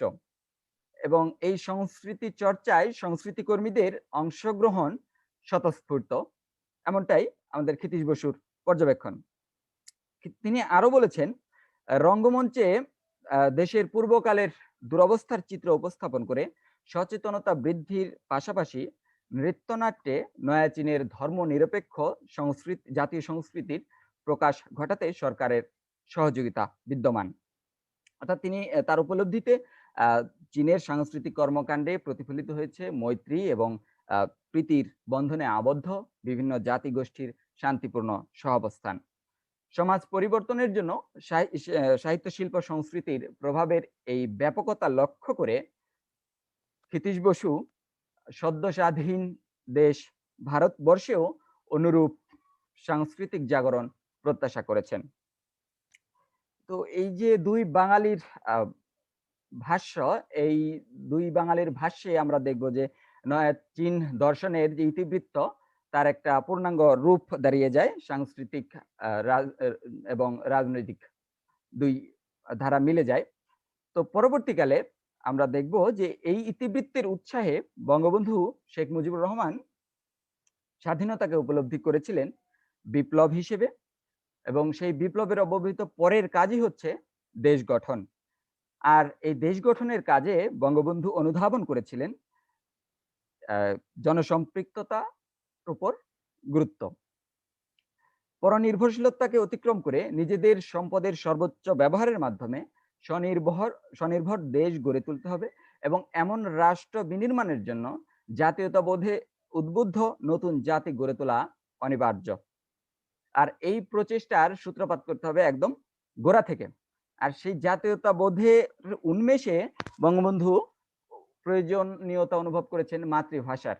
আর এই প্রয়োজনীয়তা থেকেই দেখা যাচ্ছে 1952 সালের যে ভাষা আন্দোলন সংগঠিত হয়েছিল, সেই ভাষা আন্দোলনে বঙ্গবন্ধুর অবদান খুবই গুরুত্বপূর্ণ। তো আমাদের ক্ষিতীশ বসু তার যে গ্রন্থটি সেটি প্রকাশিত হয়েছিল 1953 সালে। আর আমাদের বঙ্গবন্ধুর নয়া চীন আমার দেখা নয়া চীন গ্রন্থ প্রকাশিত হয়েছে 2020 সালে। আমাদের প্রায় 70 বছর অপেক্ষা করতে হয়েছে। এটা আমাদের দুর্ভাগ্যই বলতে হয়। তো ক্ষিতীশ বসু তার সেই 1953 সালে প্রকাশিত গ্রন্থের মধ্যে বঙ্গবন্ধুর সম্পর্কে বেশ কিছু কথা বলেছেন। যদিও বঙ্গবন্ধু তখনও বঙ্গবন্ধু হয়ে ওঠেননি, আরো অনেক পরে বঙ্গবন্ধু হয়ে উঠেছেন। সেই সময় আমরা ক্ষিতীশ বসুর মন্তব্যটি একটু উদ্ধৃত করছি। পূর্ববঙ্গের ভাষা আন্দোলনের প্রধান নেতা ছিলেন এই মুজিবর সাহেব। জেলের মধ্যে 14 দিন অনশন করে লীগ সরকারকে নতি স্বীকার করতে বাধ্য করেছিলেন তিনি। লোকটি নির্ভীক, সদালাপী, দূরদর্শী এবং সমস্ত পৃথিবীর শান্তিপ্রিয় মানুষের শ্রেষ্ঠ বন্ধু। অর্থাৎ সেই সময়ে বঙ্গবন্ধু সম্পর্কে এমন মূল্যায়ন খুবই তাৎপর্যপূর্ণ। তো বঙ্গবন্ধু চীনের রাষ্ট্রাদর্শের অনেক বিষয় প্রশংসার দৃষ্টিতে দেখেছেন। তবে কিছু, কিছু ক্ষেত্রে আমরা দেখেছি যে বঙ্গবন্ধু কমিউনিজমের কিছু, কিছু কর্মপদ্ধতির বিরোধিতাও করেছেন। যেমন মানুষ স্বভাবতই রাজনৈতিক জীব, তার রাজনৈতিক চেতনা রয়েছে। কিন্তু কমিউনিস্ট রাষ্ট্র ব্যবস্থায় বিকল্প বিরোধী কোনো রাজনৈতিক দল গড়ে উঠতে দেয়া হয়নি। সেই বিষয়টির বঙ্গবন্ধু বিরোধিতা করেছেন, সমালোচনা করেছেন। আবার চীনের রাষ্ট্র ব্যবস্থায় আ বিবাহের পূর্বে কোনো আ মেয়ে যদি সন্তান আ জন্ম দেয়, তাহলে সেই সন্তানের দায়িত্ব রাষ্ট্র নিয়ে নেয়। ওই আ মায়ের কোনো দায়িত্ব মানে শাস্তি ভোগ করতে হয় না বা আইনের আওতায় আসতে হয় না। এই ব্যাপারটাও বঙ্গবন্ধু একটু ভিন্নভাবে দেখেছেন যে এতে করে সামাজিক বিশৃঙ্খলা তৈরি হতে পারে। মূল্যবোধের অবক্ষয় হিসেবেই তিনি একে দেখেছেন। বঙ্গবন্ধু আ আ এর পাশাপাশি তিনি মনে করতেন যে ঘুষ, দুর্নীতি, ধর্মান্ধতা দেশের উন্নয়নের অন্তরায় এবং এই সমস্যাগুলো দূর করার জন্য সামাজিক সচেতনতা যেমন দরকার, পাশাপাশি মানবিক ব্যবহারের মধ্য দিয়েও মানুষের মনোজগতের পরিবর্তন ঘটানো সম্ভব। শুধু আইন করে এই সমস্যাগুলো দূর করা সম্ভব নয়। এক্ষেত্রে দেখা যাচ্ছে যে বঙ্গবন্ধু যেটি চাইতেন তিনি মনে করতেন যে জা জাতিকে ঢেলে সাজাতে হবে এবং এর জন্য কর্মমুখী শিক্ষার প্রসার এবং নাগরিক সচেতনতা বৃদ্ধি বৃদ্ধি করতে হবে।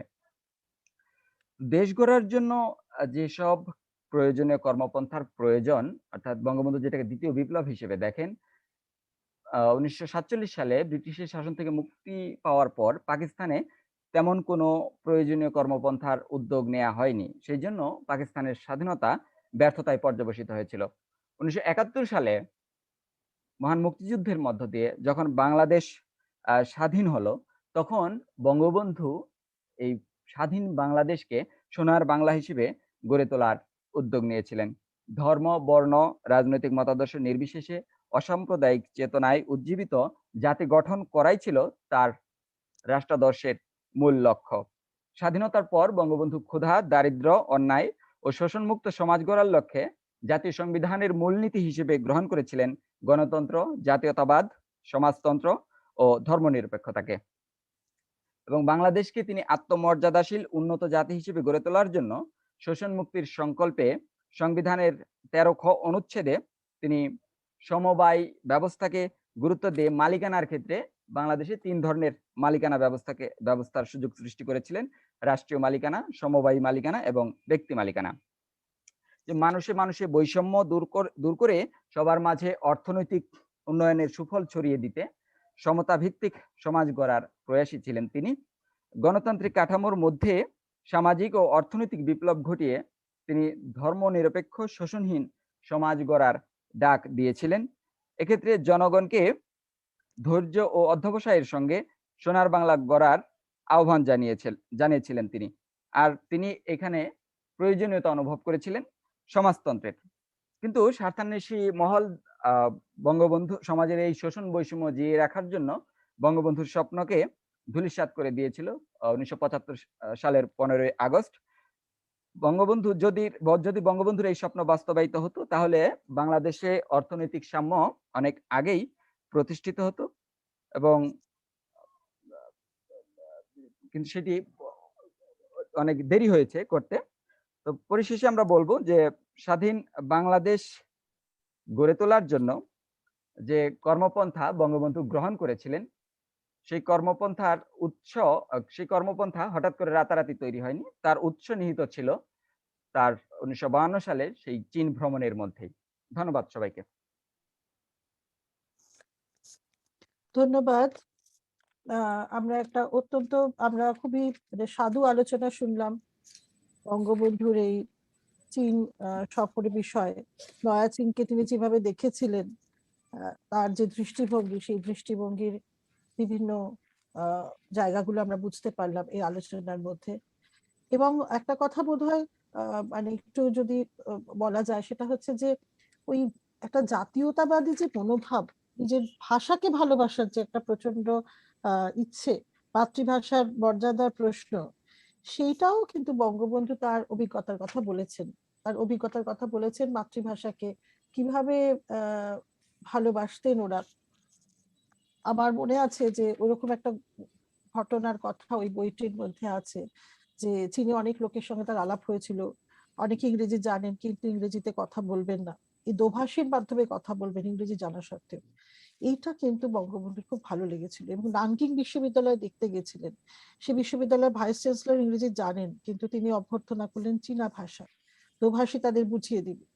এবং এই যে ইংরেজিটা যেখানে ভুল হচ্ছে সেখানে দোভাষী তাকে বুঝিয়ে দিচ্ছে, কিন্তু তিনি তার নিজের চীনা ভাষাতেই কথা বলছেন।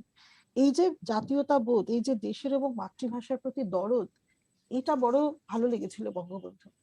খুবই সাধু আলোচনা, আমরা এই আলোচনা শুনলাম এবং অনেক তথ্য ভিত্তিক অত্যন্ত সাধু আলোচনা তিনি করলেন মোহাম্মদ নাজমুল হোসেন। তো যাদের প্রশ্ন আছে, যেহেতু 5 মিনিট সময় হাতে আছে, কিন্তু তবু আমার মনে হয় যে একেবারে শেষ পর্বে সামগ্রিকভাবে প্রশ্ন উত্তরে আলোচনাটা বোধহয় করে নেওয়া যেতে পারে। এখন যাদের প্রশ্ন আছে, যাদের কিছু বক্তব্য আছে, জিজ্ঞাস্য আছে এই নয়া চীনের দুই দ্রষ্টার সম্পর্কে এবং এই আলোচনা সম্পর্কে, আলোচনার বিভিন্ন দিক সম্পর্কে, তারা এখানে প্রশ্ন রাখতে পারেন, অথবা যখন 5:15-র মধ্যে যখন মোটামুটি ভাবে আলোচনাটা শেষ হয়ে যাবে তখন তারা প্রশ্নগুলো অবশ্যই রাখতে পারেন। তাছাড়া এখানে যাদের যাদের যা প্রশ্ন আছে তারা এখানে প্রশ্নটা লিখে রাখতে পারেন চ্যাট বক্সের মধ্যে, এবং তারপরে আমরা তা আলোচনা করব এবং 5:15-র পরে আমরা সামগ্রিকভাবে সমস্ত প্রশ্নগুলি আলোচনা করব। কেননা যেহেতু আমাদের হাতে খুব একটা বেশি সময় নেই, সেজন্য অবশ্যই আমি পরের বক্তার কাছে চলে যাব। সমস্ত শ্রোতাদের অনুরোধ করা হচ্ছে যে যাদের যাদের যা প্রশ্ন থাকবে তারা চ্যাট বক্সে লিখে রাখুন অথবা প্রশ্নগুলো নিয়ে প্রস্তুত থাকুন। আমাদের যিনি শেষ বক্তা আছেন নিপা জাহান, তার বক্তব্য বিষয় প্রকাশ করার পরে আমরা প্রশ্ন উত্তর পর্বে চলে যাব। নিপা জাহান তিনি সহকারী অধ্যাপক, বাংলা বিভাগ, জাতীয় বিশ্ববিদ্যালয় বাংলাদেশ। তার বিষয় অন্নদাশঙ্করের বঙ্গবন্ধু, মুগ্ধতায় মানদণ্ডে। আপনি আছেন নিপা জাহান? জি, আমি আছি। আমাকে কি শুনতে পাচ্ছেন? হ্যাঁ হ্যাঁ, অবশ্যই শুনতে পাচ্ছি। ওকে, আপনি তাহলে সূচনা করুন। হ্যাঁ, আমি শুরু করছি। আচ্ছা। ষষ্ঠ আন্তর্জাতিক বঙ্গবিদ্যা সম্মেলনের বর্তমান সেশনের সম্মানিত সেশন চেয়ার ও সঞ্চালক সহ প্রবন্ধ উপস্থাপকদ্বয় এবং যারা যুক্ত আছেন এই মুহূর্তে, শুভ অপরাহ্ন। ইতিমধ্যে আমার পরিচয় এবং প্রবন্ধের বিষয় সম্পর্কে আপনারা অবগত হয়েছেন। এই প্রবন্ধে আমি মূলত অন্নদাশঙ্কর রায়ের রচনাবলী এবং অংশত তার বিভিন্ন সময়ে প্রদত্ত যে সাক্ষাৎকার, সেসবের মাধ্যমে বঙ্গবন্ধু বিষয়ক যে তার ধ্যান ধারণা এবং ভাবনার প্রকাশ ঘটেছে সেগুলো বিশ্লেষণের প্রয়াস পেয়েছি। মোটা দাগে বঙ্গবন্ধুর প্রতি শ্রদ্ধা এবং মুগ্ধতাপূর্ণ এক ধরনের মনোভাব অন্নদাশঙ্করের সমস্ত লেখনী জুড়েই প্রকাশিত হয়েছে। আর আমলা হিসেবে প্রশাসনিক অভিজ্ঞতা ও বিশ্ব আর্থ রাজনৈতিক সামাজিক বিশ্লেষক হিসেবে তার বঙ্গবন্ধুর রাজনৈতিক সময়ের বিভিন্ন যে উদ্যোগ এবং বঙ্গবন্ধু সরকারের বিভিন্ন কর্মকাণ্ডের বিশ্লেষণ ও মূল্যায়ন অন্নদাশঙ্কর করেছেন। এরও আগে বঙ্গবন্ধু বিষয়ে বলতে গেলে বাংলাদেশ বাঙালি প্রসঙ্গেও অন্নদাশঙ্করের মূল্যায়ন এবং তার ভাবনাও আমাদের সংযুক্ত করতে হয়, কারণ ব্রিটিশ পর্ব, পাকিস্তান পর্ব এবং বাংলাদেশ পর্ব এই তিনটি পর্বেরই দ্রষ্টা ছিলেন অন্নদাশঙ্কর। এবং বাংলাদেশ প্রসঙ্গে তিনি যখনই কথা বলেছেন, বাংলা, বাঙালি, বাংলাদেশ, ভাষা, সংস্কৃতি এই সব কিছু বিষয়ই কিন্তু তার সঙ্গে যুক্ত হয়ে গেছে এবং এর সঙ্গে অঙ্গাঙ্গিভাবে যুক্ত হয়েছেন বাংলার স্বাধীনতার অগ্রাধিনায়ক এবং আমাদের জাতির জনক বঙ্গবন্ধু শেখ মুজিবুর রহমানের নাম, তার কর্ম এবং তার সামগ্রিক যে রাজনৈতিক এবং অন্যান্য বিষয়াবলী ইত্যাদি। তো বঙ্গবন্ধু বিষয়ে প্রাবন্ধিকের মোট গ্রন্থ হলো 3টি। যদি আমরা বিষয় পরিকল্পনার দিক থেকে তার প্রাধান্যটা বিবেচনা করি, সেই গ্রন্থ 3টি হলো শুভোদয়, যেটির প্রকাশ 1972, বাংলাদেশে 1979 এবং কাঁদো প্রিয় দেশ 1976। এছাড়াও তিনি পূর্ববঙ্গের যুক্তবঙ্গের স্মৃতি, মুক্তবঙ্গের স্মৃতি, শতাব্দীর মুখে এসব গ্রন্থ এবং এখনো পর্যন্ত অগ্রন্থিত কিছু প্রবন্ধ এবং পত্রাবলিতে বঙ্গবন্ধুকে নিয়ে, বিশেষ করে সাক্ষাৎকারে বঙ্গবন্ধুকে নিয়ে তার কথা, অভিজ্ঞতা, অনুধাবন, ভাবনা, মূল্যায়ন এবং পুনর্মূল্যায়ন এসব বলেছেন বা প্রকাশ করেছেন। অন্নদা শঙ্করের এই লেখনী এবং তার বক্তব্যে যে প্রতিফলিত বঙ্গবন্ধু বিষয়ক ধ্যান ধারণা আমাদের বর্তমান প্রবন্ধের আলোচ্য মূলত সেসবই।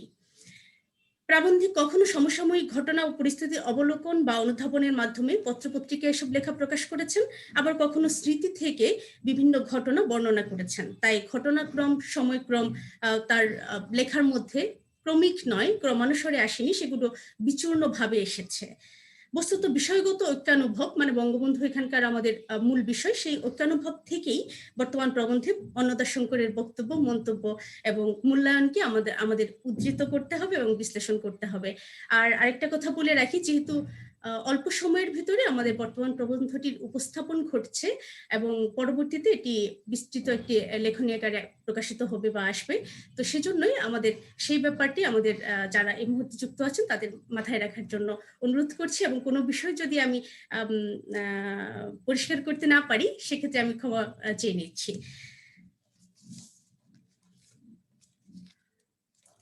তো আগেই বলেছি যে বঙ্গবন্ধুর তিনটি গ্রন্থ, বঙ্গবন্ধু বিষয়ক তিনটি গ্রন্থে অন্নদা শঙ্কর রায় মূলত তার যে ধ্যান ধারণা সেটার ব্যাপক প্রকাশ ঘটিয়েছেন।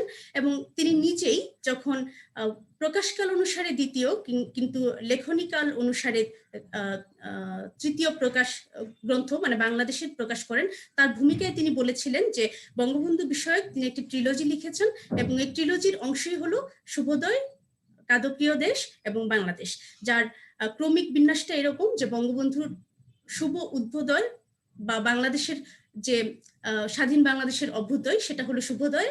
তারপরে যখন বঙ্গবন্ধুর বিদায় হলো 1975-এর 15ই আগস্টে, সেটির পরিপ্রেক্ষিতে তিনি লিখলেন কাদপ্রিয় দেশ এবং বঙ্গবন্ধুর শাসনামল এবং তার পূর্বাপর নিয়ে বিভিন্ন সময়ের লেখা যুক্ত হয়েছে তার বাংলাদেশে। এই হলো তার লেখনীর আমাদের বর্তমানে সংক্ষিপ্ত ফিরিস্তি। তো অন্নদা শঙ্করের লেখনীতে বঙ্গবন্ধুর প্রসঙ্গ কেন গুরুত্বপূর্ণ এবং কেন আমরা এটাকে পাঠ করব, তার স্পষ্ট দুটো উত্তর আছে। একটি হলো যে বহির্বাংলাদেশের দৃষ্টিকোণ থেকে, এবং একই সঙ্গে তিনি বাংলাদেশের অকৃত্রিম বন্ধু বটে, যে বঙ্গবন্ধুকে কিভাবে দেখেছিলেন বহির্বাংলাদেশী এবং বহির্বাংলাদেশ বঙ্গবন্ধুকে কিভাবে দেখেছেন, বাংলাদেশের জাতির পিতাকে কিভাবে দেখেছেন, সেই বিষয়টাকে একটু দেখা, সেই বিষয়টাকে একটু উপলব্ধি করা।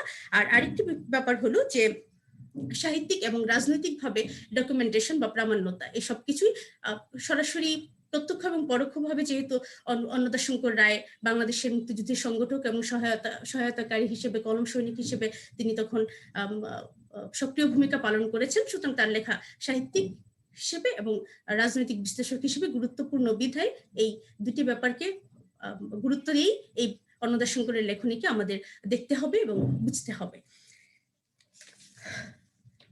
আমরা সবসময় বলে থাকি যে বঙ্গবন্ধুর সেই যে ব্যক্তিত্ব, সেই ব্যক্তিত্ব হলো হিমালয়ের মতো বিশাল। ক্যাস্ট্রো যিনি বঙ্গবন্ধুকে দেখেছিলেন কিন্তু হিমালয়কে দেখেননি, সেই কথাটি তার এক লেখায় বলেছিলেন। তো তার সম্পর্কে তার অধিকাংশ যারা দেখেছেন এবং বুঝেছেন, এরকম একটা শ্রদ্ধার ভাবে সাধারণত প্রকাশিত হয়েছে। অন্নদা শঙ্করের ক্ষেত্রেও তার ব্যতিক্রম ছিল না। তিনি তার বঙ্গবন্ধুর প্রায় সব লেখাতে বঙ্গবন্ধুর কর্ম এবং ব্যক্তিত্বে গভীর আস্থা এবং সমীহ এবং মুগ্ধতার প্রকাশ ঘটিয়েছেন। আমরা শুরুতে সেটা বলেছিও। তার শুভোদয় গ্রন্থে বন্দে ভ্রাতরম প্রবন্ধে তিনি শেখ মুজিবকে দমন করতে না পারা ও দম ফুরিয়ে যাবে না, এই দ্বৈত অর্থেই অদম্য অভিহিত করেছিলেন। এবং তিনি এখানে বলেছিলেন যে দীর্ঘ সময় যদি মুক্তিযুদ্ধ চালিয়ে যাওয়া যায়, তাহলে পশ্চিম পাকিস্তানের যে ক্ষমতাসীন তাদের মুখোমুখি হবার সক্ষমতা বঙ্গবন্ধুর আছে। এবং বঙ্গবন্ধুর যে রাজনৈতিক প্রজ্ঞা, বঙ্গবন্ধুর যে রাজনৈতিক কমিটমেন্ট, সেই জায়গায় তিনি সেই জায়গার একটা রিডিং, সেই জায়গার একটা পাঠ তার ছিল। এবং সেটির পরিপ্রেক্ষিতেই তিনি ভবিষ্যৎবাণী করেন বাংলাদেশের স্বাধীনতার কমে মুজিব রাজি হবেন না। এবং এই যে আত্মবিশ্বাস, এই আত্মবিশ্বাস একটা গভীর আস্থা, গভীর একজন বড় রাজনীতিকের কাছ থেকে তার যিনি পরোক্ষ অবলোকনকারী, তার একটা গভীর আস্থার প্রকাশকই বটে। এই গ্রন্থের স্বাধীন বাংলাদেশে নামক প্রবন্ধে তিনি পাকিস্তানের সামরিক শাসনদের মনোভঙ্গি ও কার্যবিধির বিপরীতে বাঙালি জাতীয়তাবাদী অসাধারণ এক নেতা হিসেবে বঙ্গবন্ধুকে অভিহিত করেছিলেন এবং তার নেতৃত্ব গুণের কীর্তন করেছিলেন। মুক্তিযুদ্ধকালে বঙ্গবন্ধুর প্রাণ সংকটে যখন এরকম একটি প্রচারণা ছড়িয়ে পড়েছিল, তখন বঙ্গবন্ধুর এবং বাংলাদেশের যারা বন্ধু মিত্র তারা প্রায় প্রত্যেককেই উদ্বিগ্নতা প্রকাশ করেছিলেন। সে সময় অভিনেত্রী মাধবী মুখোপাধ্যায়, তারপরে সুভাষ মুখোপাধ্যায় এক জনসভার আয়োজন করেন কলকাতার গড়ের মাঠে, এবং সেখানেই বঙ্গবন্ধু বিষয়ক সম্ভবত সবচেয়ে বেশি উদ্ধৃত যে ছড়াটি, সেটি রচনা ঘটে অন্নদাশঙ্করের হাতে। সেটি আমি একটু উদ্ধৃত করছি, আমাদের যদিও প্রত্যেকেরই এটি প্রায় জানা। যতকাল রবে পদ্মা যমুনা গৌরী মেঘনা বহমান, ততকাল রবে কীর্তি তোমার শেখ মুজিবুর রহমান। দিকে দিকে আজ অশ্রুগঙ্গা রক্ত গঙ্গা বহুমান, তবু নাই ভয় হবে হবে জয়, জয় মুজিবুর রহমান। এই যে এই অবিনাশী পংক্তির রচয়িতা, এই অবিনাশী পংক্তির রচয়িতা হিসেবেই গণমানুষ, বাংলার গণমানুষ মূলত অন্নদাশঙ্কর রায়কে জানেন, অথবা অন্নদাশঙ্করের নাম না জানলেও অন্তত এরকম একটি ছড়া যে তাকে নিয়ে লিখেছেন, বঙ্গবন্ধুকে নিয়ে লিখেছেন, সেই ব্যাপারটির কথা জানেন। তো এখানেই হলো সাধারণের সঙ্গে অন্নদাশঙ্করের একটি যোগাযোগের ব্যাপার বঙ্গবন্ধুকে কেন্দ্র করে এই বাংলাদেশে। বঙ্গবন্ধু বিষয়ক যে অন্নদাশঙ্করের বয়ান, সেটি আমরা বলেছি যে এটি ঐতিহাসিক এবং সাহিত্যিক মর্যাদায় অভিষিক্ত। সাহিত্যিক মর্যাদার কথাটা আমরা হয়তো এটা বলেছি যে মাস পিপলের কাছে কিভাবে তিনি পৌঁছে গেছেন একটি ছড়ার মাধ্যমেই অন্তত। আর ঐতিহাসিক মর্যাদায় অভিষিক্ত কিভাবে, সে বিশ্লেষণটি এখন আমরা একটু দেখছি। যে তার অনেক লেখায় প্রাবন্ধিকের ব্যক্তিগত উপলব্ধি বা মনোভাব প্রকাশ পেয়েছে, এটা ঠিক। আবার অনেক দিকে বিভিন্ন যে ঘটনা, সেই ঘটনার বিশ্লেষণ এবং সেই ঘটনার যে উদ্ধরণ অন্নদাশঙ্কর ঘটিয়েছেন, সেখানে পরোক্ষভাবে, প্রত্যক্ষভাবে যেরকম ব্যাপার আছে সেরকম পরোক্ষভাবে অনেক ব্যক্তি, অনেক বিষয়ের যুক্ততা তিনি ঘটিয়েছেন। এবং সেক্ষেত্রে সেরকমই একটা ঘটনার তিনি উল্লেখ করেছেন, কাদো প্রিয় দেশ, এখানে এই গ্রন্থের একটি প্রবন্ধে, যেখানে চট্টগ্রামের বিখ্যাত ব্যবসায়ী ইস্পাহিনী পুত্রের সঙ্গে জার্মান থেকে ফেরার পথে বিমান সঙ্গী হিসেবে আলাপচারিতা ঘটেছিল তার। এবং সেই আলাপচারিতাতেই তিনি জানতে পারেন যে আইয়ুব খান ক্ষমতা চিরস্থায়ীকরণের অপকৌশল কিভাবে অবলম্বন করছেন, এবং এই বাংলাদেশে সরকার চালানোর মতো ক্ষমতা ও গ্রহণযোগ্যতা গড়ে উঠেছে একজন অবিসংবাদী নেতার, এবং সেই নেতাটির নাম তিনি জানলেন শেখ মুজিবুর রহমান। এর আগে তিনি অবশ্য জানতেন না যে এরকম একজন নেতার উদ্ভব ঘটেছে এই পূর্ব পাকিস্তানে। তো এটি মানে অন্নদাশঙ্করের মুগ্ধতার ব্যাপারটি আমরা জেনেছি তার লেখায় প্রকাশিত, কিন্তু এই যে অন্য একটি উদ্ধৃতির মাধ্যমে একজন ব্যবসায়ী বড় ব্যবসায়ীর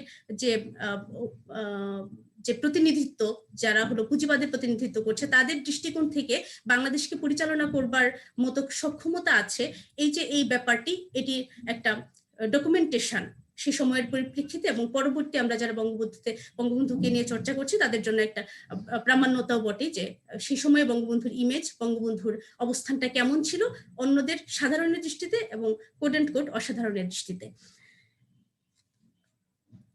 বঙ্গবন্ধু 1975 সালে নিহত হন সপরিবারে, এবং এরপরে আগরতলা ষড়যন্ত্র মামলা সম্পর্কে, এই মামলাটি যে সত্য মামলা সে ব্যাপারটি অনেকটা আলোচনা সমালোচনায় সামনে আসতে শুরু করে।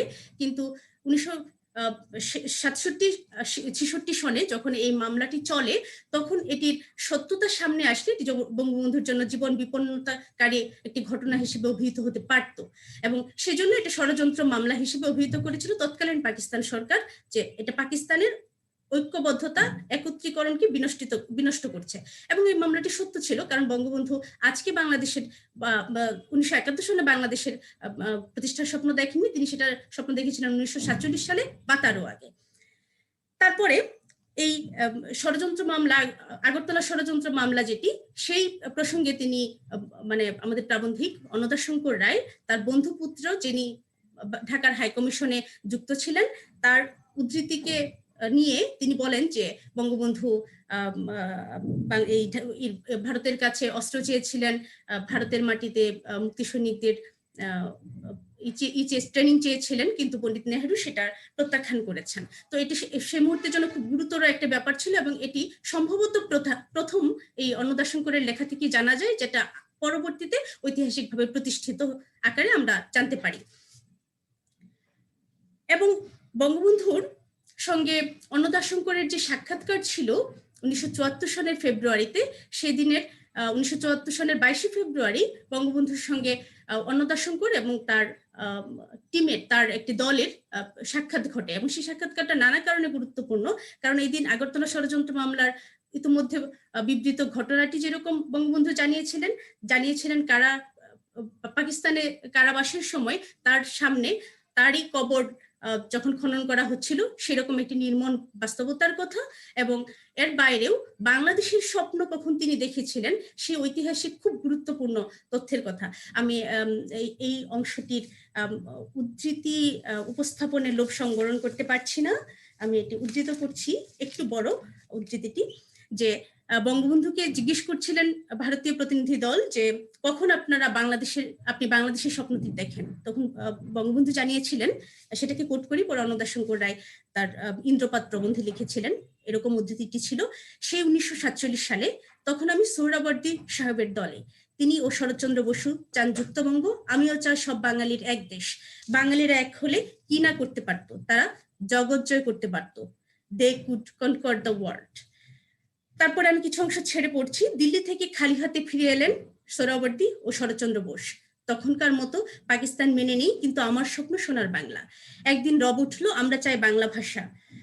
ইতিমধ্যে আমি বলি যে ইসমাইল সাদি, আমাদের প্রথম প্রবন্ধ উপস্থাপক, তিনি বলেছেন তার বক্তব্যের শুরুতেই যে ভাষা আন্দোলনে বঙ্গবন্ধুর একটি গুরুতর ভূমিকা ছিল এবং বর্তমানে সেটি বাংলাদেশে খুব বেশি চর্চিত হচ্ছে, যেটা এতদিন অনেকটা উজ্জ্বল ছিল।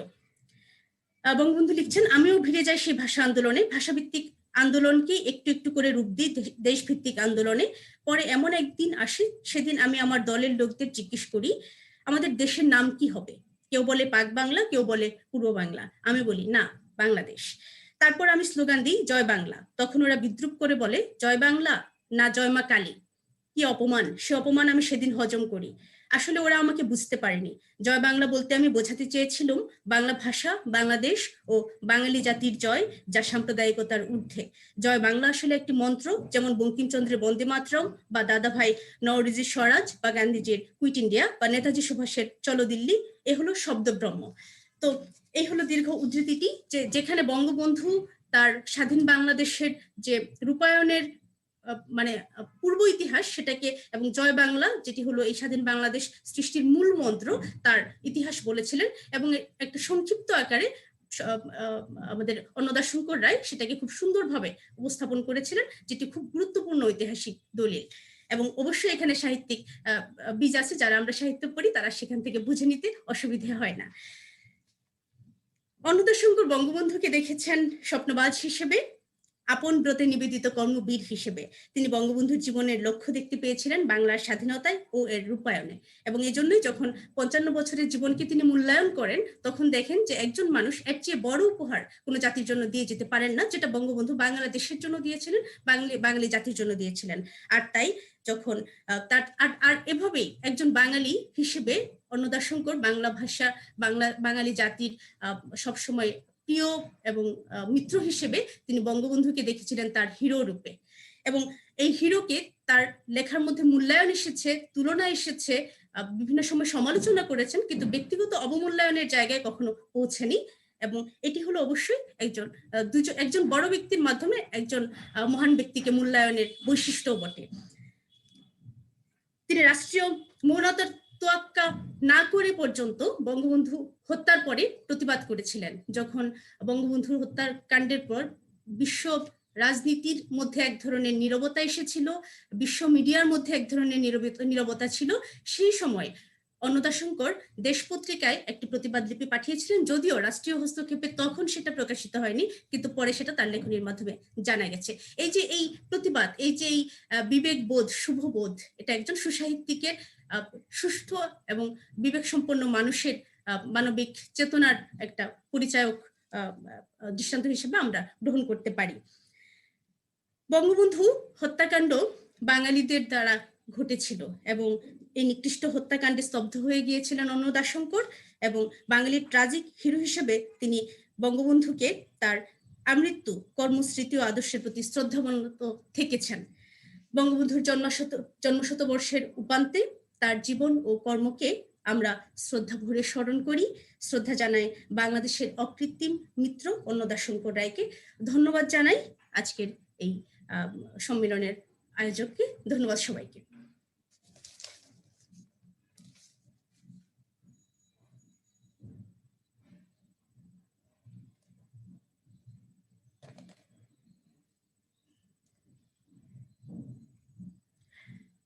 ম্যাম শুনতে পাচ্ছি না। এবার শুনতে পাচ্ছেন?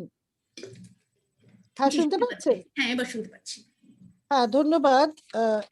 দীপা জাহান, অন্নদা শঙ্করের বঙ্গবন্ধু মুগ্ধতায় মানদণ্ডে এই আলোচনায় অন্নদা শঙ্কর কিভাবে বঙ্গবন্ধুর তাকে তার ব্যক্তিত্ব, তার কাজ এগুলোকে বিশ্লেষণ করেছেন সেটা আলোচনা করেছেন, এবং এই বাঙালির ট্র্যাজিক হিরো হিসাবে অন্নদা শঙ্কর কিভাবে বঙ্গবন্ধুকে দেখেছেন এবং কিভাবে দেশ ও জাতিকে দেখিয়েছেন, এই আলোচনার মধ্যে সেটাও খানিকটা প্রতিভাত হয়েছে এবং উদ্ভাসিত হয়েছে। তো এবারে আমি মোটামুটি ভাবে, যেহেতু আলোচনা আমাদের শেষ পর্বে এসে হাজির হয়েছে, সুতরাং আমি এবারে একটু প্রশ্নগুলোর দিকে তাকাই। প্রথম যিনি বক্তা ছিলেন তিনি হচ্ছেন মোহাম্মদ ইসমাইল হোসেন সাদি।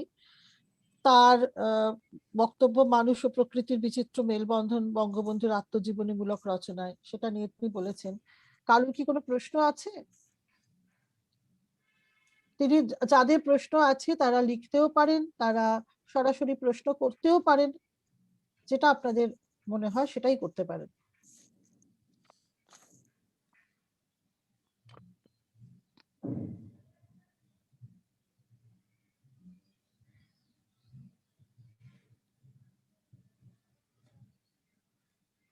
বা কিছু বক্তব্য যদি থাকে, কোনো মনে হয় যে সংযোগ করার মতো কোনো বক্তব্য আছে, বা যদি মনে হয় যে না আরো কিছু প্রসঙ্গ, দুই একটি ছোটখাটো প্রসঙ্গ উত্থাপন করা যেতে পারে, সংক্ষেপে সেটাও বলতে পারেন। কারণ কোনো বক্তব্য কি আছে? তারা লিখতেও পারেন, বলতেও পারেন।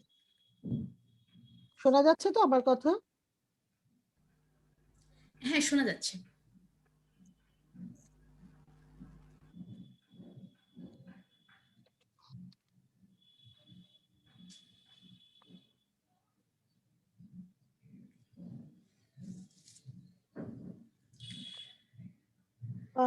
আমার মনে হচ্ছে যে সেইভাবে কারোর কিছু বক্তব্য বিষয় নেই। তবে কারাগারে রোজ নামঝা, মানে আমার নিজস্ব একটা ধ্যান ধারণা যেটুকু আছে, কারাগারে রোজ নামঝা যখন পড়েছিলাম, পড়তে গিয়ে সত্যি কথা বলতে কি, সাধারণ মানুষের প্রতি তার তো এই যে সমানুভূতি, সহানুভূতি, প্রচন্ড তীব্র ভালোবাসা, এই সমস্ত কিছু যেমন আমাকে আকর্ষণ করেছিল, ঠিক সেই রকম এই বইটার মধ্যে যে তার অসাধারণ প্রকৃতি প্রেম, এটাও কিন্তু পাঠককে বোধহয় টানবে, সেটার কথা বলেছেন যিনি বক্তা, তিনি বলেছেন। এবং আমার নিজের মনে হয়েছে, হয়তো দ্বিমত থাকতে পারে, কিন্তু আমার নিজের মনে হয়েছে বৃষ্টি বোধহয় কোথাও তাকে টানতো। মানে এই কারাগারে রোজ নামচার মধ্যে যে বৃষ্টির কখনো কমা কখনো বাড়া, কোনো কোনো জায়গায় কিন্তু বৃষ্টি নানা রকম চমৎকার ভাবে আছে। এবং চমৎকার, বৃষ্টির বাগান দেখছেন, তিনি যখন মানসিক ভাবে খুব দুশ্চিন্তাগ্রস্ত ভেঙে পড়ছেন, তখন বৃষ্টির সাথে ওই বাগানের যে দৃশ্যটা, এটা মিলিয়ে তিনি অসাধারণ বর্ণনা দিয়েছেন এই দিনপঞ্জিতে, মানে কারাগারের রোজ নামচা। আমি তো আসলে সময় পেলাম না, আপনি ঠিকই ধরেছেন ম্যাডাম।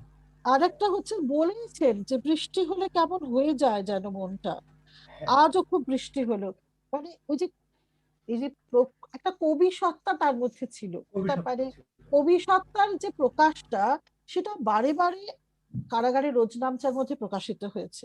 হ্যাঁ, বন্যা এসছে বা আকাশের খুব মুখ ভার, মনে হয় বৃষ্টি নামবে, এবং প্রচন্ড বৃষ্টি হচ্ছে, সে বৃষ্টি কমছে না, কখনো আজকে বৃষ্টি কমলো, এই মানে একটু রোদ্দুর উঠলো, এক চিলতে রোদ্দুর উঠলো।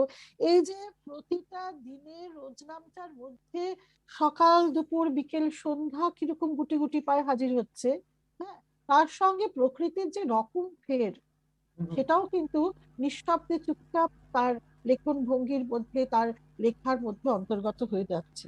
এটা কিন্তু তার লেখার একটা অত্যন্ত ঋদ্ধ জায়গা বলে আমার মনে হয়েছে।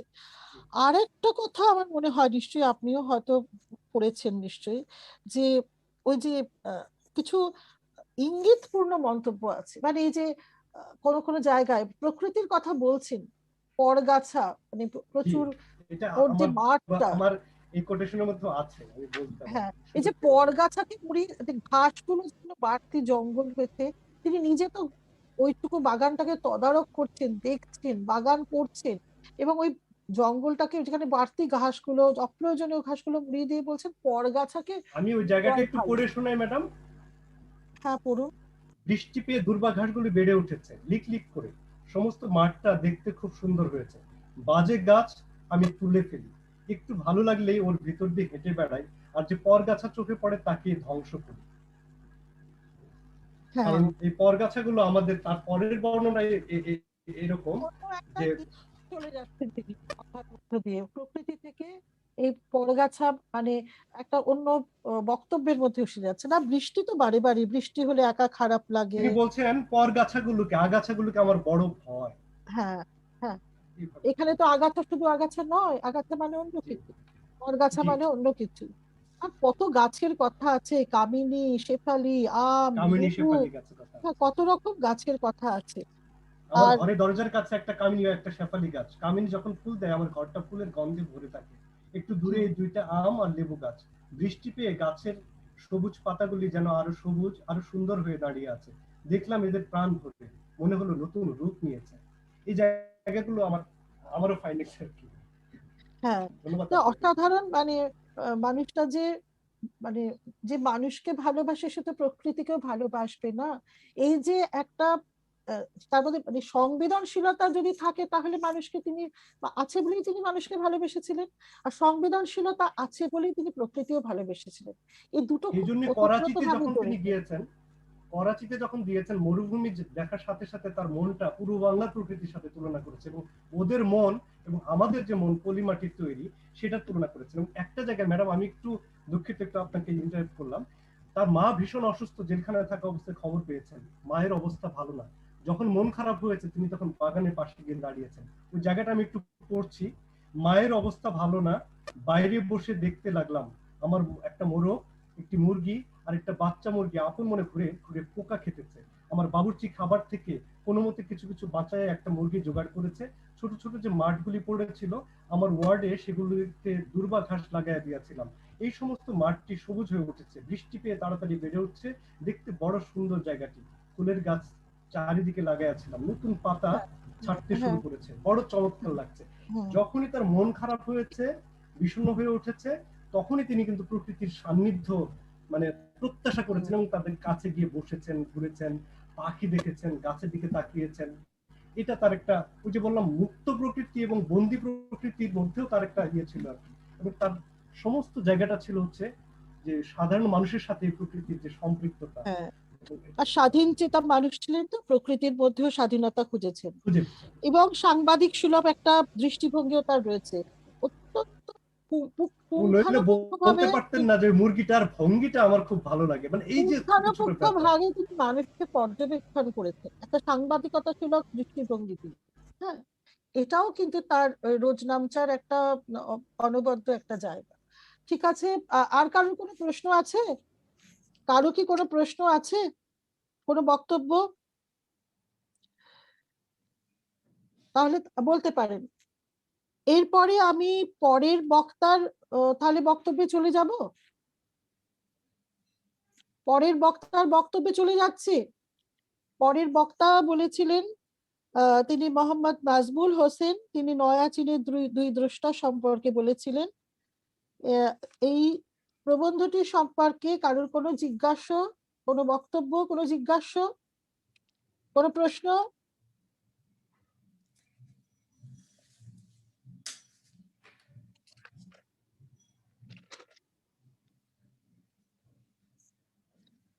যদি প্রশ্ন থাকে তাহলে আপনারা প্রশ্ন লিখবেন।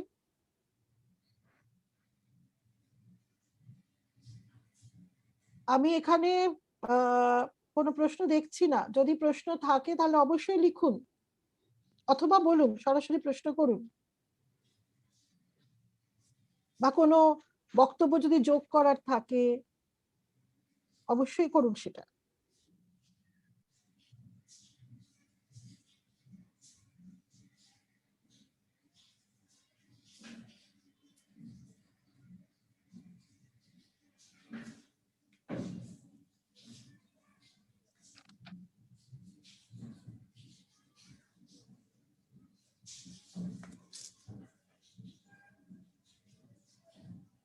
আমার মনে হচ্ছে যেহেতু আমি চ্যাট বক্সে এখনো কোনো প্রশ্ন দেখিনি, সেহেতু আমার মনে হচ্ছে যে কারোর কোনো প্রশ্ন বা বক্তব্য উপস্থাপন করার কোনো বিষয় নেই এখানে।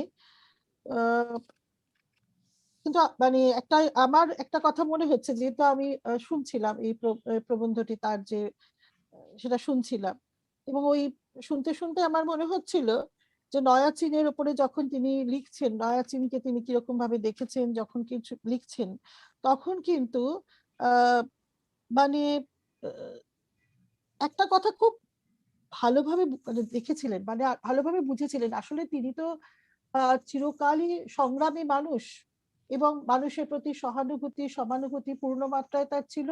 চিরকালই সংগ্রামী মানুষটি আসল বস্তুটিকে বুঝতে পেরেছিলেন, যে জাতিকে ওইখানে একটা কথা আছে আমার মনে হয়, আমার মনে পড়ছে, যে সেখানে বলেছিলেন যে জাতিকে গড়ে তোলার যে প্রধান শক্তি সেটা হচ্ছে জনসাধারণের মনোবল, তা নয়া চীনের জনগণের মধ্যে আছে।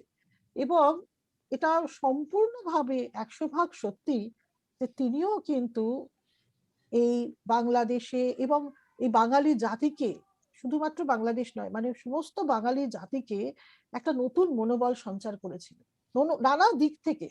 মানে তিনি যেটা দেখেছিলেন, যেটা ভেবেছিলেন, তিনি নিজেও তার জীবনে করেছেন, এবং সমস্ত আহ বাঙালি জাতির কিন্তু একটা নয়া মনোবল তিনি দিয়েছিলেন। আর আরেকটা কথা তিনি কিন্তু বলেছিলেন, নয়া চীনের তার বক্তব্য আছে যে নয়া চীনের উন্নতি দেখে তিনি সন্তুষ্ট হয়েছেন, এবং তিনি মনে করেছিলেন যে অশিক্ষা কুসংস্কার এগুলো তো মুছে, কিছু যদি থাকেও মুছে যাওয়া দরকার। হ্যাঁ, সুতরাং এই চীনকে তিনি নয়া চীন, মানে চীনকে তিনি যেভাবে দেখেছেন বুঝেছেন, সেইটাকে শুধুমাত্র তো এটা ভ্রমণের কথা নয়, একটা মানুষের যে ইন্ট্রোস্পেকশন বা অন্তর্নিরীক্ষণ একটা দেশকে, সেটা একেবারে পুঙ্খানুপুঙ্খ ভাবে ভিতর থেকে দেখা। একটা মানুষ বাইরে থেকে এলো একটা দেশে, কিন্তু তাকে ভিতর থেকে দেখতে বা বুঝতে চাইলো। এই ভিতর থেকে দেখা বা বোঝার মধ্যে, ওই লেখার মধ্যে তেমন কোনো কিন্তু ফাঁক বা ফাঁকি নেই বলে আমার মনে হয়েছে। এবং অসাধারণ সাধু সাহিত্য বোধ সম্পন্ন একটা অসাধারণ গ্রন্থ অবশ্যই, সেটা অনস্বীকার্য। কারোর আর কোনো প্রশ্ন আছে? এর যদি কারোর কোনো প্রশ্ন থাকে তাহলে অবশ্যই করবেন, যদি কারোর কোনো প্রশ্ন বা বক্তব্য থাকে।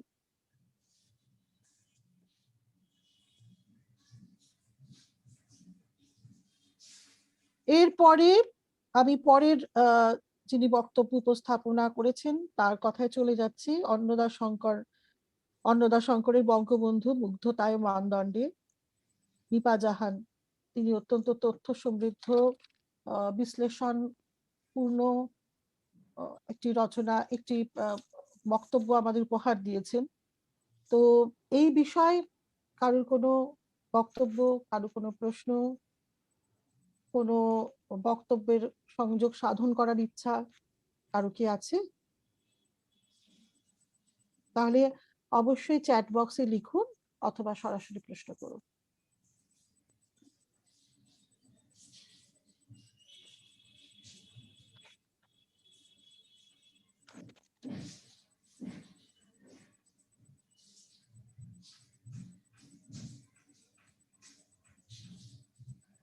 প্রশ্ন পেলে বা বক্তব্য কিছু উপস্থাপন যদি সবাই কেউ কেউ করতে, তাহলে আরো ভালো লাগতো, কারণ তাতে আলোচনা আরো প্রাণপূর্ণ হয়ে ওঠে।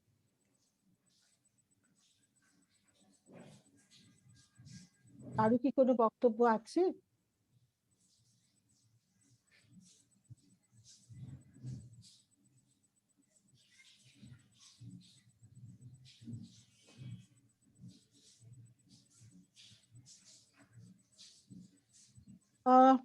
মনে হচ্ছে যে সেরকম ভাবে কারোর কোনো বক্তব্য নেই, কারণ আমি চ্যাট বক্সে কোনো প্রশ্ন এই বিষয় বা কোনো বক্তব্য দেখছি না। সুতরাং আজকে এই যে আলোচনা হলো বঙ্গবন্ধুর জীবন এবং তার সাহিত্যের যে ভিন্ন ভিন্ন দিক নিয়ে তিনজন বক্তা অত্যন্ত সুনিপুণভাবে যে আলোচনা আমাদের কাছে উপস্থাপন করলেন, সেই উপস্থাপনার মধ্যে এই তিনটি উপস্থাপনার মধ্যেই আহ, দুটি উপস্থাপনার বঙ্গবন্ধুর সাহিত্য নিয়েছিল, এবং তৃতীয় যে উপস্থাপনা একজন সাহিত্যিক আর একজন যোদ্ধা সংগ্রামী আহ, সাহিত্য ভাবনা সম্পন্ন একটি মানুষকে কিভাবে দেখেছিলেন সেটা উপস্থাপনা হয়েছে। এবং এই তিনটি প্রবন্ধই কিন্তু, এই তিনটি যে বক্তব্য, তিনটি বক্তব্যই কিন্তু তিনটি দিক থেকে বা ভিন্ন ভিন্ন দিক থেকে বঙ্গবন্ধুর কাজকে, তার রচনার যে ভিন্ন ভিন্ন দৃষ্টিভঙ্গিকে, তার রচনার যে অন্যান্য জায়গাগুলোকে সেগুলো উপস্থাপনা করেছে।